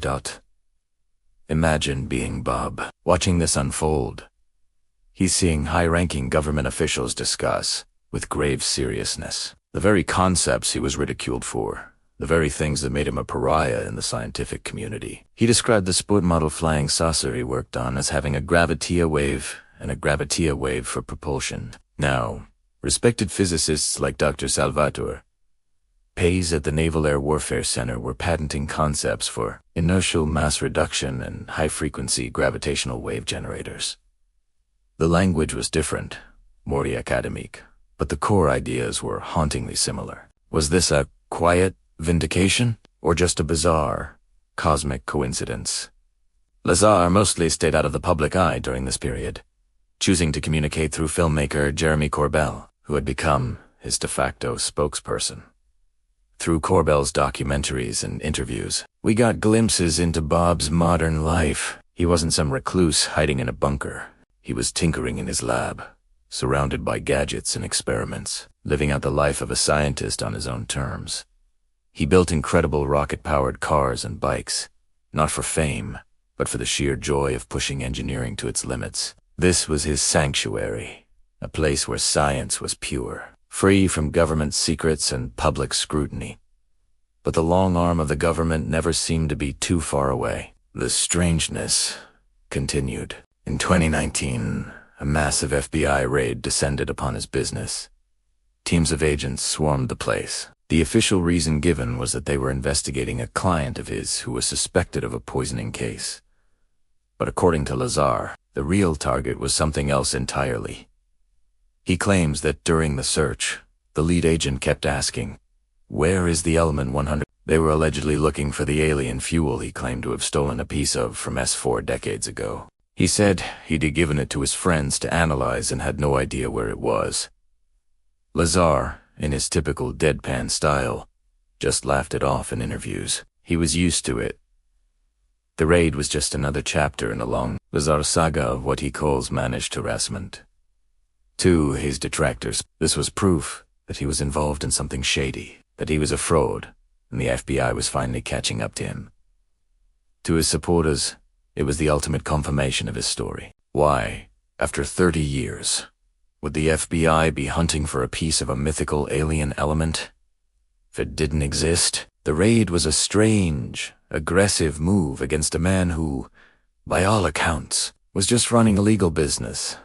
It added yet another layer of mystery to his legend. This duality is the essence of the modern Bob Lazar story. He's simultaneously a cultural touchstone and a ghost. His name is synonymous with Area 51 and alien technology, inspiring countless movies, television shows, like The X-Files, and even video games. He's a meme, a legend, a verb. To pull a Bob Lazar can mean to expose a secret, or, depending on who you ask, to fabricate a wild tale. He is both a hero to the disclosure movement and a cautionary tale about the dangers of unverifiable claims. Yet, the man himself remains remarkably consistent. He doesn't go on lecture circuits. He doesn't write sensationalist books every few years. He doesn't seem to crave the spotlight. In his rare interviews, he seems almost weary of the topic, tired of telling the same story for over 30 years. He presents his account matter-of-factually.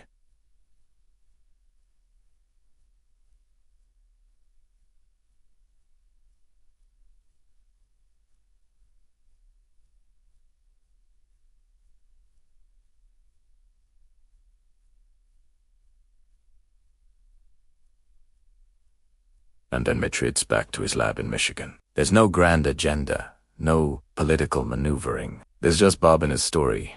As the UAP topic continues to evolve from fringe conspiracy to a matter of national security, Lazar's position becomes even more fascinating. He's the original whistleblower, the patient zero of the modern UFO phenomenon. If the government were to one day announce that, yes, we have recovered non-human technology, Bob Lazar would instantly be transformed from a controversial figure into a historical one. His 30 years of ridicule would be reframed as 30 years of perseverance.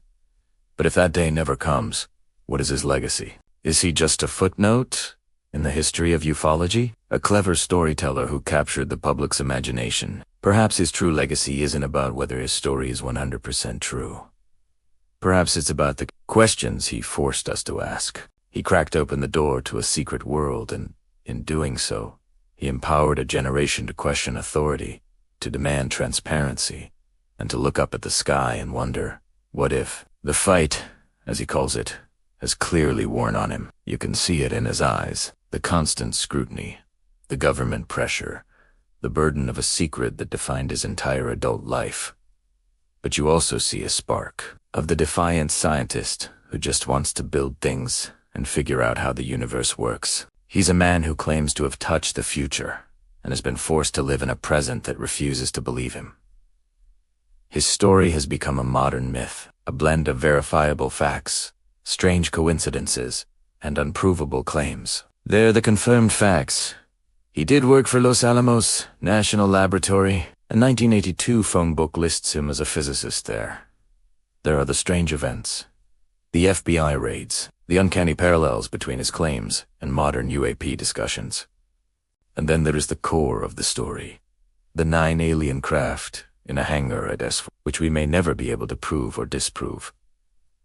Ultimately, Bob Lazar remains an enigma. He's not just a man. He's a symbol of our collective fascination with the unknown and our deep-seated distrust of official secrecy. Whether he's a prophet, a fabricator, or something in between, his story has become an inseparable part of our cultural fabric, a modern legend that continues to challenge our perception of reality. And he's out there, right now, probably in his lab, building something amazing, while the world continues to debate the secret he shared all those years ago. What do you guys think? Has the recent UAP discussion in Congress changed your perspective on Lazar's story? Let me know your thoughts down in the comments. Thanks so much for watching. It really means a lot. If you enjoyed this deep dive, please hit that like button and subscribe for more content just like this. We'll see you in the next one.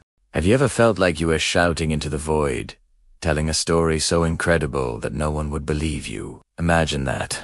But your story involves reverse engineering alien technology for the US government. That was Bob Lazar's reality for a long time. For years, he was a lone voice, a controversial figure dismissed by many. But then, something shifted. The digital age arrived, and with it, a new generation of investigators, thinkers, and communicators who were willing to listen. This is the story of how Bob Lazar found his allies, a dedicated group of individuals who decided his claims were, at the very least, worth a serious look.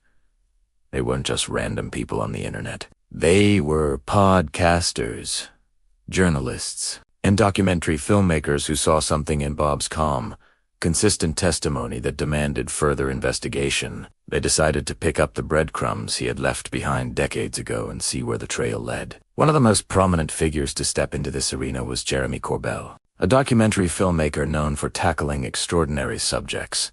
Corbell didn't just interview Bob. He embarked on a mission to document his life, to understand the man behind the myth. He spent countless hours with Bob, his family, and his friends, creating a comprehensive portrait that went far beyond the sensational headlines. Corbell's film, Bob Lazar Area 51, and Flying Saucers, wasn't just a rehash of old interviews. It was a deep dive, presenting new evidence, corroborating details, and putting a human face on a story that had become larger than life. Through Corbell's lens, audiences saw Bob not as a caricature, but as a quiet, scientifically minded man who seemed genuinely burdened by the information he carried. Corbell's work was pivotal.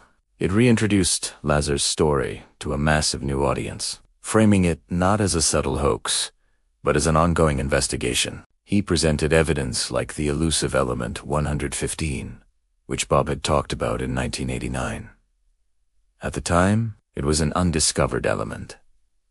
But in 2003, scientists officially synthesized it, lending a strange, retroactive credibility to one of Bob's most outlandish claims. The impact of this new wave of content was explosive, and it found its perfect home on social media. Platforms like X, formerly known as Twitter, became digital town squares where the Lazar debate raged 24/7.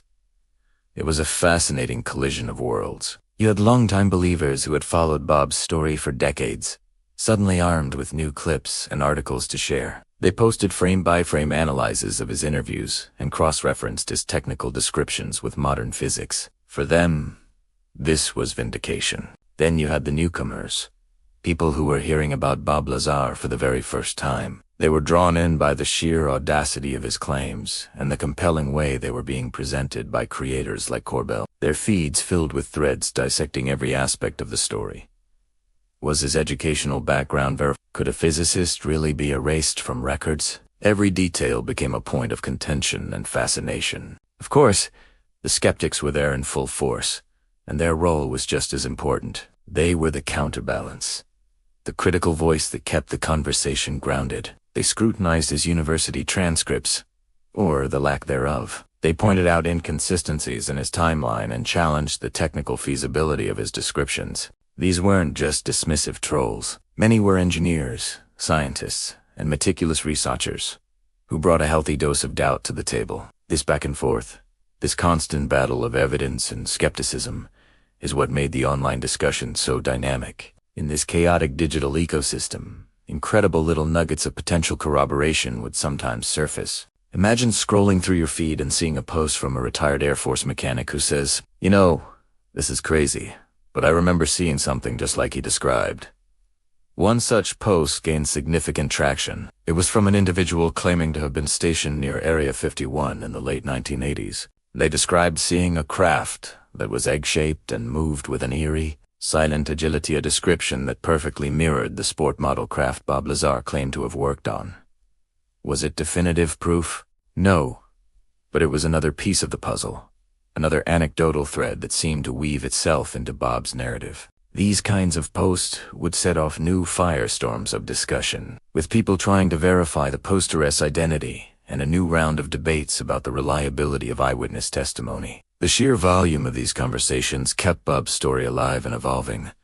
It was no longer a static tale from 1989. It was a living, breathing mystery, being actively investigated by a global community. Bob himself, once a recluse who shied away from the spotlight, began to participate more. He appeared on major podcasts, most notably the Joe Rogan Experience.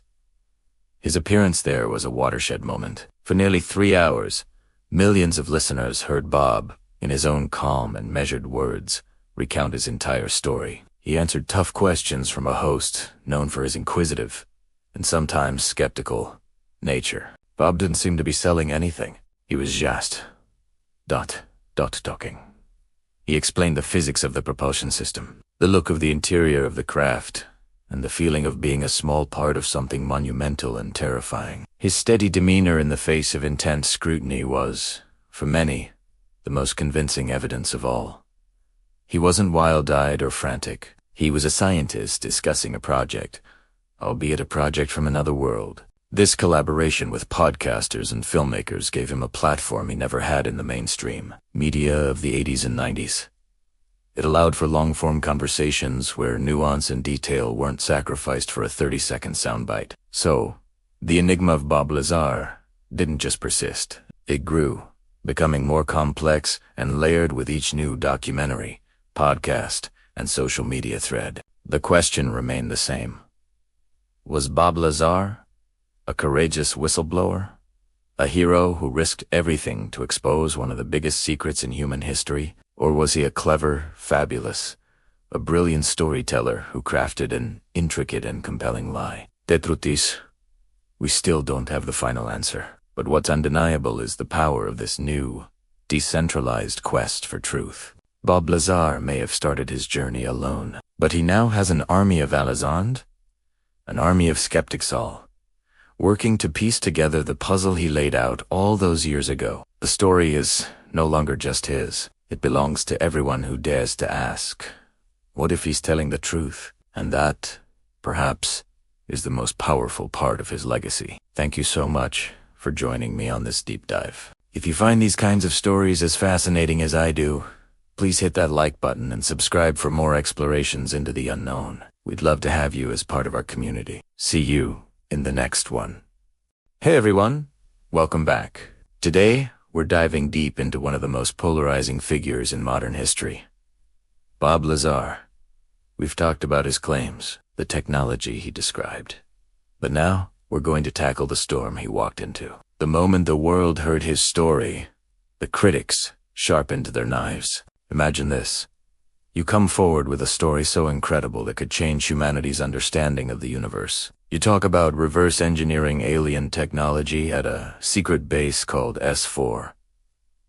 What happens next? For Bob Lazar, it was a tidal wave of scrutiny. The mainstream media, scientific communities, and even passionate online sleuths began to pick apart his every word, his every claim, his entire life. Almost overnight, articles and television segments started appearing, and they weren't friendly. The labels were harsh: hoaxer, fraud, fantasist.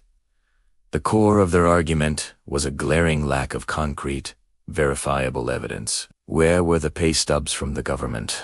Where was the diploma from MIT, or Caltech. Journalists dug into his background and found inconsistencies. They pointed to his declared educational credentials, and when they couldn't find records at these prestigious universities, they pounced. His resume, they claimed, was embellished, a house of cards built to give his unbelievable story a foundation of credibility. The attacks were relentless.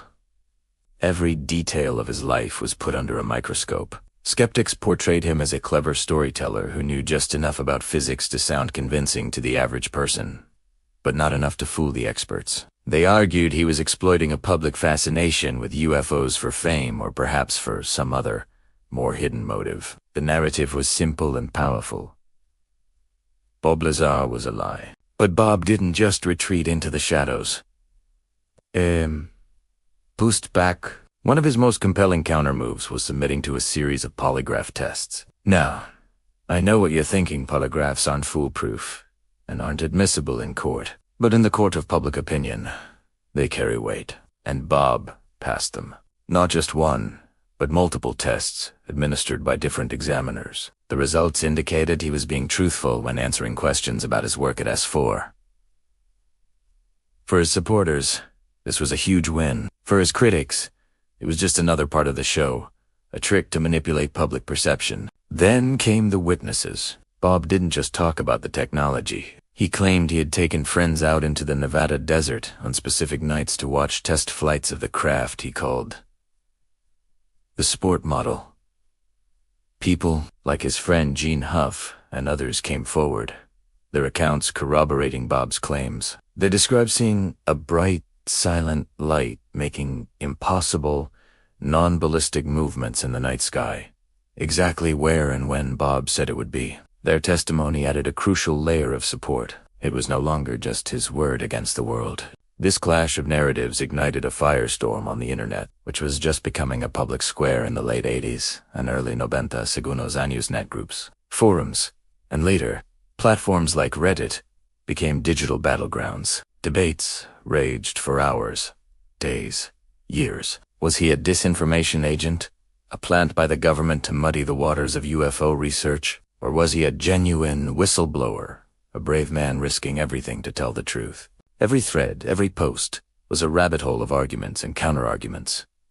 One side would post a detailed analysis of his physics claims, arguing they violated known laws. The other side would counter, explaining how his descriptions of Element 115's properties could, in theory, make it all possible. One user would post court documents from an old legal issue to discredit his character, while another would defend him, arguing it was irrelevant to the core claims about S4. It was, and still is, a digital civil war of belief. Through all this chaos, all the name-calling and intense debate, Bob Lazar himself maintained a remarkably consistent public persona. He rarely seemed agitated or angry. In interviews, he often appeared slightly uncomfortable with the attention, almost reluctant. He didn't come across as a showman seeking the spotlight. Instead, he presented himself as a scientist, a hardware guy, who was simply stating what he saw and what he worked on. His mantra, the phrase he returned to time and time again, became his signature. Whenever pressed, cornered, or challenged on why people should believe him, he would calmly say, "Believe it or not, the technology exists." This statement was brilliant in its simplicity. It shifted the focus from himself, from his credentials and his character, back to the central, most important part of his story. The technology. He wasn't asking for faith in him as a person. He was asking people to consider the possibility that this technology was real. This approach disarmed many. He wasn't trying to start a new religion or lead a movement. He was just a guy who said he saw something incredible and wanted the world to know. He focused on the science, on the propulsion systems, the gravity amplifiers, and the exotic fuel source. He'd say, "The data is the data. This is what I was told. This is what I saw." This unwavering, almost detached focus on the technical aspects of his story became his greatest defense. It allowed people to separate the man from the message. You could doubt Bob Lazar. You could question his past, but the ideas he introduced into the public consciousness, Element 115, gravity, propulsion, the distinct look of the sport model took on a life of their own. So, the debate continues to this day. Was he a master deceiver, or is he the most significant whistleblower of our time? The critics still point to the lack of hard proof, while the believers point to his consistency, the polygraphs, the witnesses, and the fact that his story has never changed in over 3 decades. But perhaps the most fascinating part of this saga is how Lazar himself weathered the storm. He remained unfazed, not by ignoring the criticism, but by making it irrelevant to his core message. He effectively said, "My story isn't about me. It's about what's out there." And that simple, powerful idea is why, all these years later, we are still talking about Bob Lazar. What do you think? After hearing about the pushback he faced, does it change your perspective? Let me know down in the comments. I'd love to hear your thoughts on this. Thanks so much for watching. If you found this interesting, please hit that like button and subscribe for more deep dives into the world's greatest mysteries. We'll see you in the next one. The story of UFOs is a vast, tangled web of whispers, shadows, and fleeting glimpses of the unknown. For decades, it was a fringe topic, relegated to late-night talk shows and speculative fiction. Then, one man stepped forward and changed everything. His name was Bob Lazar, and his story didn't just add to the conversation, it ignited a firestorm that continues to burn brightly to this day. His claims were audacious, specific, and seemingly impossible. That he had worked at a secret facility near Area 51, reverse engineering alien technology. He spoke of advanced propulsion systems, extraterrestrial crafts, and a government cover-up so deep it defied belief. Many dismissed him as a fraud, a fantasy, but for countless others, his testimony was the key that unlocked a universe of possibilities. His words resonated with a deep-seated human curiosity, the feeling that we are not alone. And as the years passed, that resonance only grew stronger. As we rocketed past the millennium and into the 21st century, the seeds Bob Lazar planted began to sprout in unexpected ways. The world he described one of hidden truths, and advanced, non-human technology, was no longer just a wild tale. It was becoming a framework through which a new generation of investigators and whistleblowers viewed the world. The internet, a fledgling tool in Lazar's time, had become a global nervous system, transmitting information at the speed of light. Forums, blogs, and nascent social media platforms became digital campfires where his story was told and retold, dissected and debated. Each new piece of declassified government footage, each strange radar signature, each pilot's testimony was held up against the Lazar template. Did it fit? Did it corroborate what he said all those years ago? More often than not, the parallels were startling. The conversation was shifting. Lazar wasn't just a storyteller anymore. He was a prophet of a new age of disclosure, whether you believed him or not. By the time the 2010s rolled around, the landscape had transformed completely. The topic of unidentified aerial phenomena, or UAPs, had shed its tinfoil hat stigma and was being discussed in the halls of Congress and on mainstream news networks. The New York Times published its groundbreaking 2017 article revealing the Pentagon's secret UFO program, AATIP. The accompanying video stick tack, gimbal, GoFastby,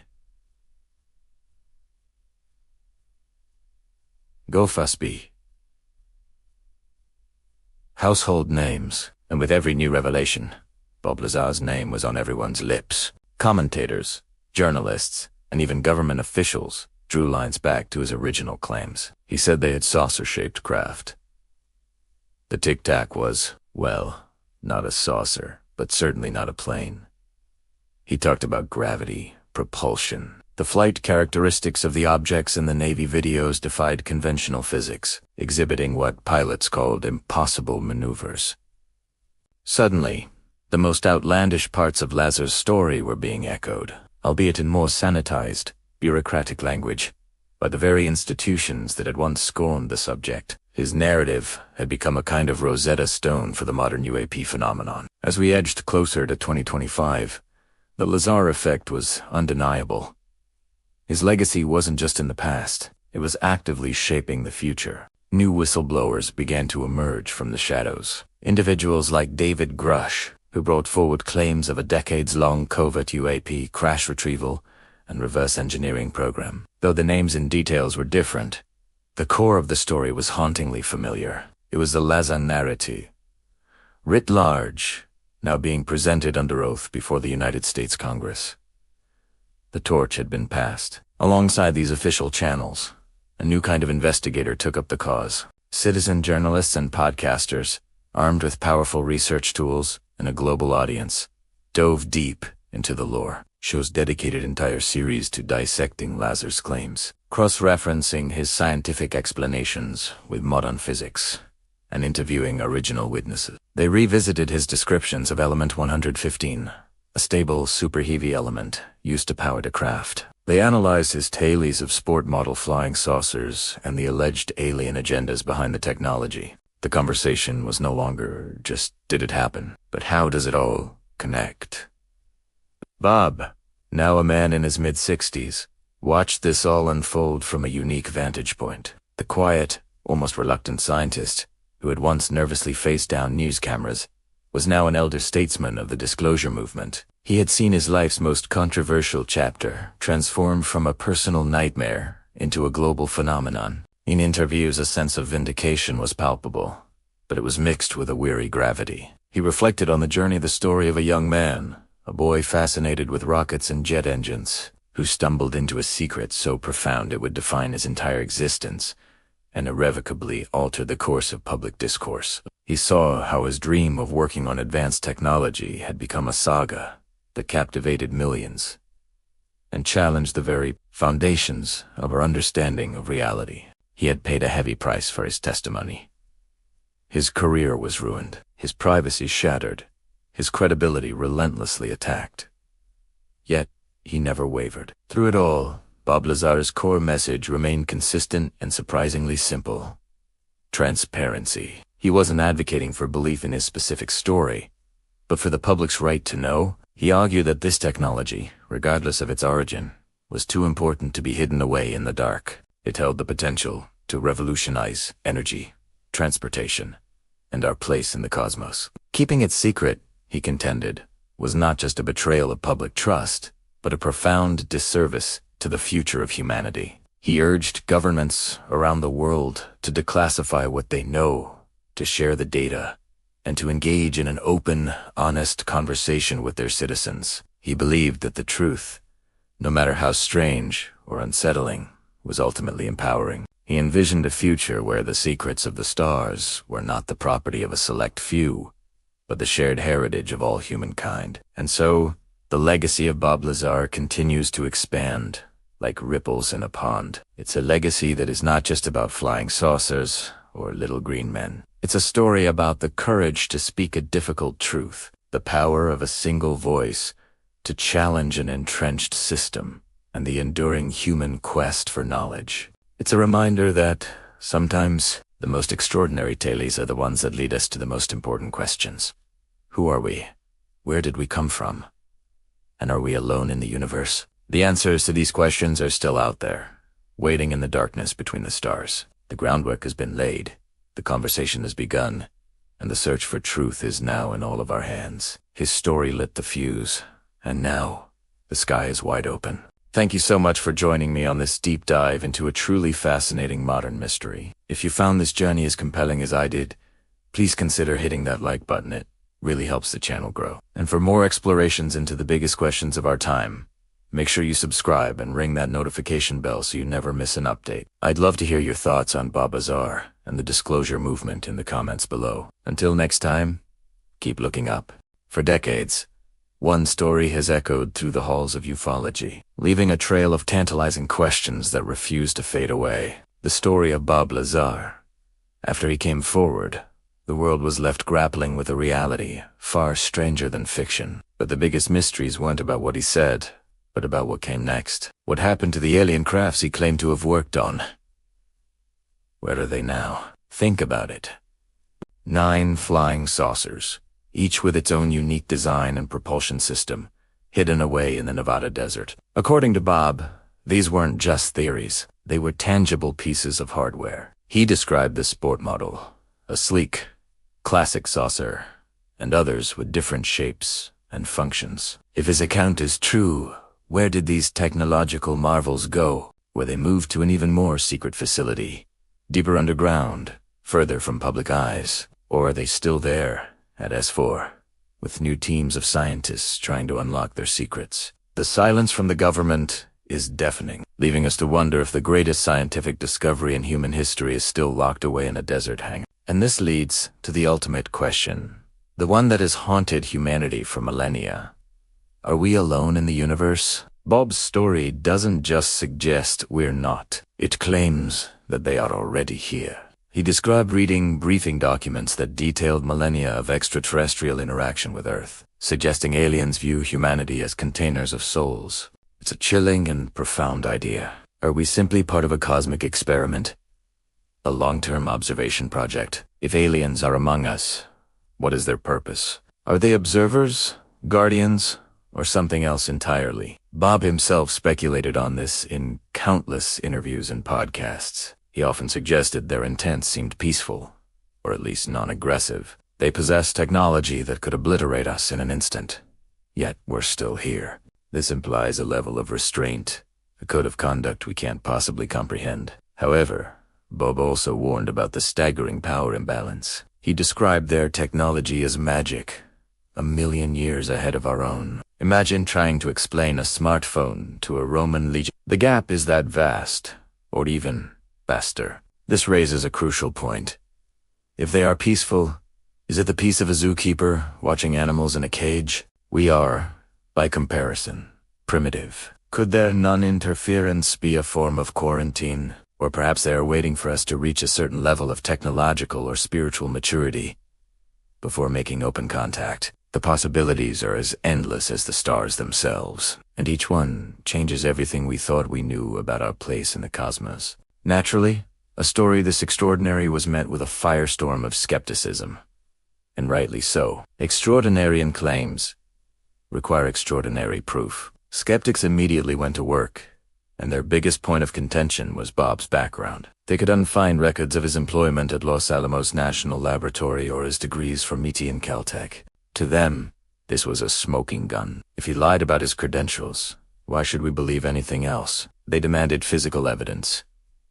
A piece of element 115, a clear photo, a verifiable document, anything that could be independently tested and confirmed. Without that, they argued, Bob Lazar is just a storyteller, a clever fabricator who spun a compelling tale. The burden of proof, they insist, lies with him and those who believe him. The absence of concrete, verifiable evidence remains the biggest hurdle for his story to cross into mainstream acceptance. On the other side of the divide are the believers. For them, the proof is in the man himself. They point to his consistency over 3 decades. He never changed the core details of his story.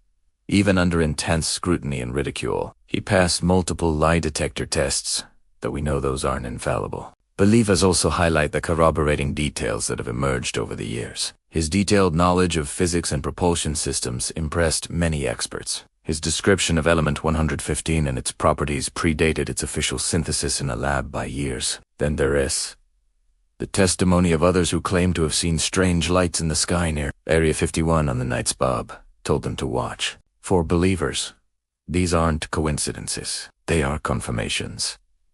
They don't see a liar. They see a whistleblower who risked everything to tell the truth. They aren't just waiting for confirmation. They are actively seeking it, convinced that the truth is out there, just waiting to be fully disclosed. This deep division between skeptics and believers has fueled a cultural phenomenon. Bob Lazar's story didn't just create questions, it inspired a generation. His narrative has been woven into the fabric of popular culture. You see his influence in movies, television shows like The X-Files, and countless books that explore the secret government trope. Artists have created stunning visuals based on his descriptions of the sport model and the alien technology. Musicians have written songs inspired by his journey. His story became a cornerstone for the modern disclosure movement, a global community of activists demanding transparency from governments about UFOs, or as they are now officially called, unidentified anomalous phenomena. He gave a face and a detailed narrative to a subject that had long been relegated to the fringe. He transformed the abstract idea of flying saucers into a tangible, nuts and bolts engineering problem, making the impossible seem plausible. More than 30 years after he first came forward, the questions still linger, perhaps more intensely than ever. What truly happened in the Nevada desert? What became of the 9 alien crafts? And are we on the verge of discovering that we are not, and have never been, alone? The legacy of Bob Lazar isn't about providing answers.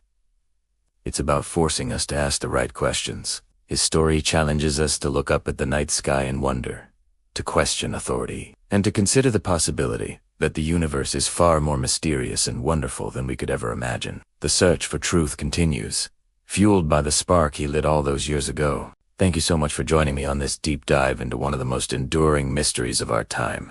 What do you think? Is Bob Lazar a hero or a hoax? Let me know your thoughts in the comments below. And if you enjoyed this exploration and want more content that challenges the conventional, make sure to hit that subscribe button and turn on notifications. We have a lot more to explore together. Thanks for watching, and I'll see you in the next video.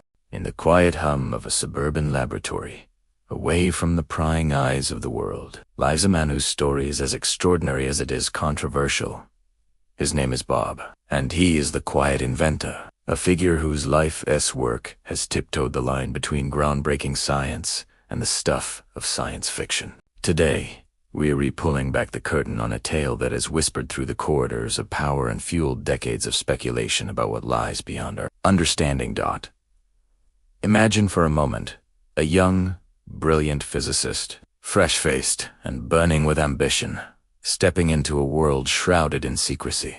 This was Bob in his prime. He claimed to have worked at a location so clandestine it was officially denied for years, the infamous Area 51. It was there, he alleged, that he was tasked with a project that would forever alter the course of his life. Reverse engineering extraterrestrial technology. According to Bob, he was given access to captured flying saucers crafts, not of this world. He described their propulsion systems in breathtaking detail, speaking of a gravity amplification system powered by an element so heavy and stable it was uneven on our periodic table at the time. He called it element 115. He painted a picture of sleek, seamless machines that defied our known laws of physics, operating in ways that seemed more like magic than engineering. His descriptions were vivid and technical, spoke of gravity emitters and waveguides, explaining how these alien craft could bend space-time to travel vast distances in the blink of an eye. For many, his story was a revelation, the first credible crack in the wall of government secrecy surrounding unidentified aerial phenomena, or UAPs, as they're now called. He wasn't just a random eyewitness. He was a scientist, a man with credentials, speaking a language that other physicists could, at least in theory, understand. But with these explosive claims came a whirlwind of scrutiny. The government, as you might expect, denied everything. They denied he ever worked at Area 51. They denied the existence of the programs he described. His educational and professional records became a battleground. Critics and debunkers emerged, picking apart every detail of his story. Was he a whistleblower of monumental importance? Or was he a master fabricator, a con artist spinning an elaborate yarn? The world was divided. The pressure was immense. Bob found himself at the center of a storm. His life was turned upside down. He faced threats, intimidation, and a relentless campaign to discredit him. Friends turned their backs, and the scientific community largely ostracized him. The man who once worked at the cutting edge of secret technology was now an outsider, a pariah. The stress took a toll, not just on his career, but on his personal life and his health. Think about the courage or perhaps the audacity it takes to make such claims. To stand before the world and declare that everything we thought we knew about our place in the universe was wrong. He wasn't just talking about lights in the sky. He was claiming we possessed the hardware. He was describing a reality where humanity was not alone, and the proof was sitting in a hangar in the Nevada desert. Despite the backlash, Bob never wavered. Through years of interviews, documentaries, and public appearances, his story remained remarkably consistent. He presented his case with a calm, almost detached demeanor, as if he were simply stating facts he knew to be true, regardless of whether anyone else believed him. This consistency became one of the most compelling aspects of his testimony. Liars, it is often said, have trouble keeping their stories straight over decades. Bob, however, seemed to have no such problem. Then, Something fascinating happened. Decades after Bob first mentioned element 150, scientists in a laboratory officially synthesized it, naming it muscovite.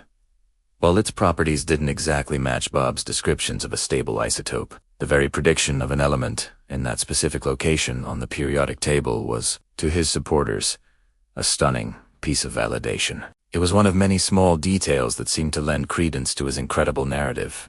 Furthermore, in recent years, the conversation around UAPs has shifted dramatically. The U.S. government itself has started to acknowledge the reality of these phenomena. The Pentagon has released official videos of Navy pilots encountering craft that perform impossible maneuvers, stopping on a dime and changing direction in ways no known aircraft can.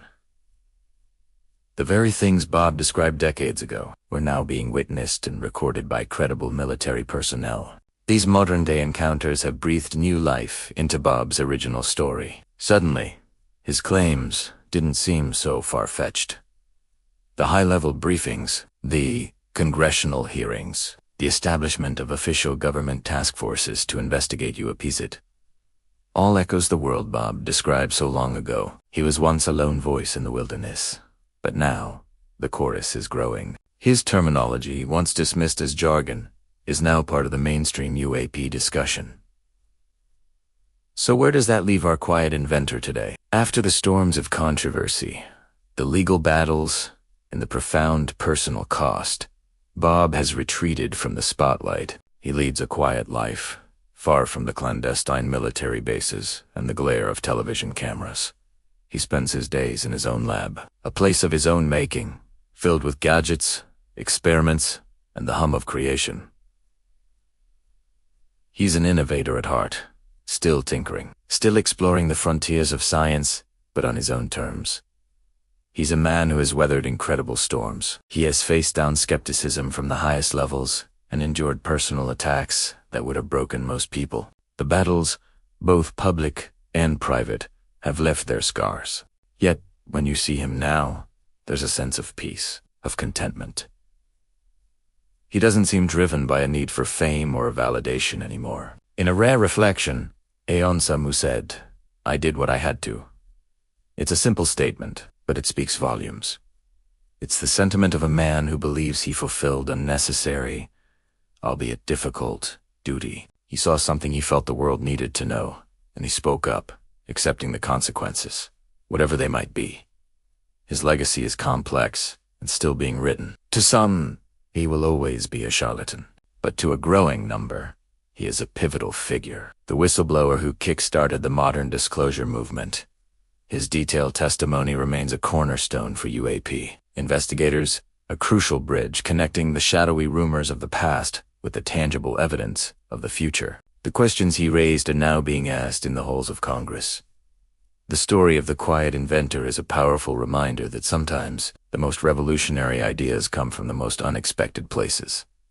It's a story about the personal cost of speaking truth to power and the enduring power of a single voice to change the conversation. Whether he was telling the truth, the whole truth, and nothing but the truth, is a question that may never be definitively answered. But one thing is certain. His tale has forever changed the way we look at the skies above and question what, or who, might be looking back. As investigations continue and more information comes to light, his claims will undoubtedly be revisited, re-examined, and The quiet inventor may have retreated to his lab, but his impact continues to ripple outwards, that fueling the quest for answers and pushing humanity to confront the possibility that we are part of a much larger and much stranger universe than we ever imagined.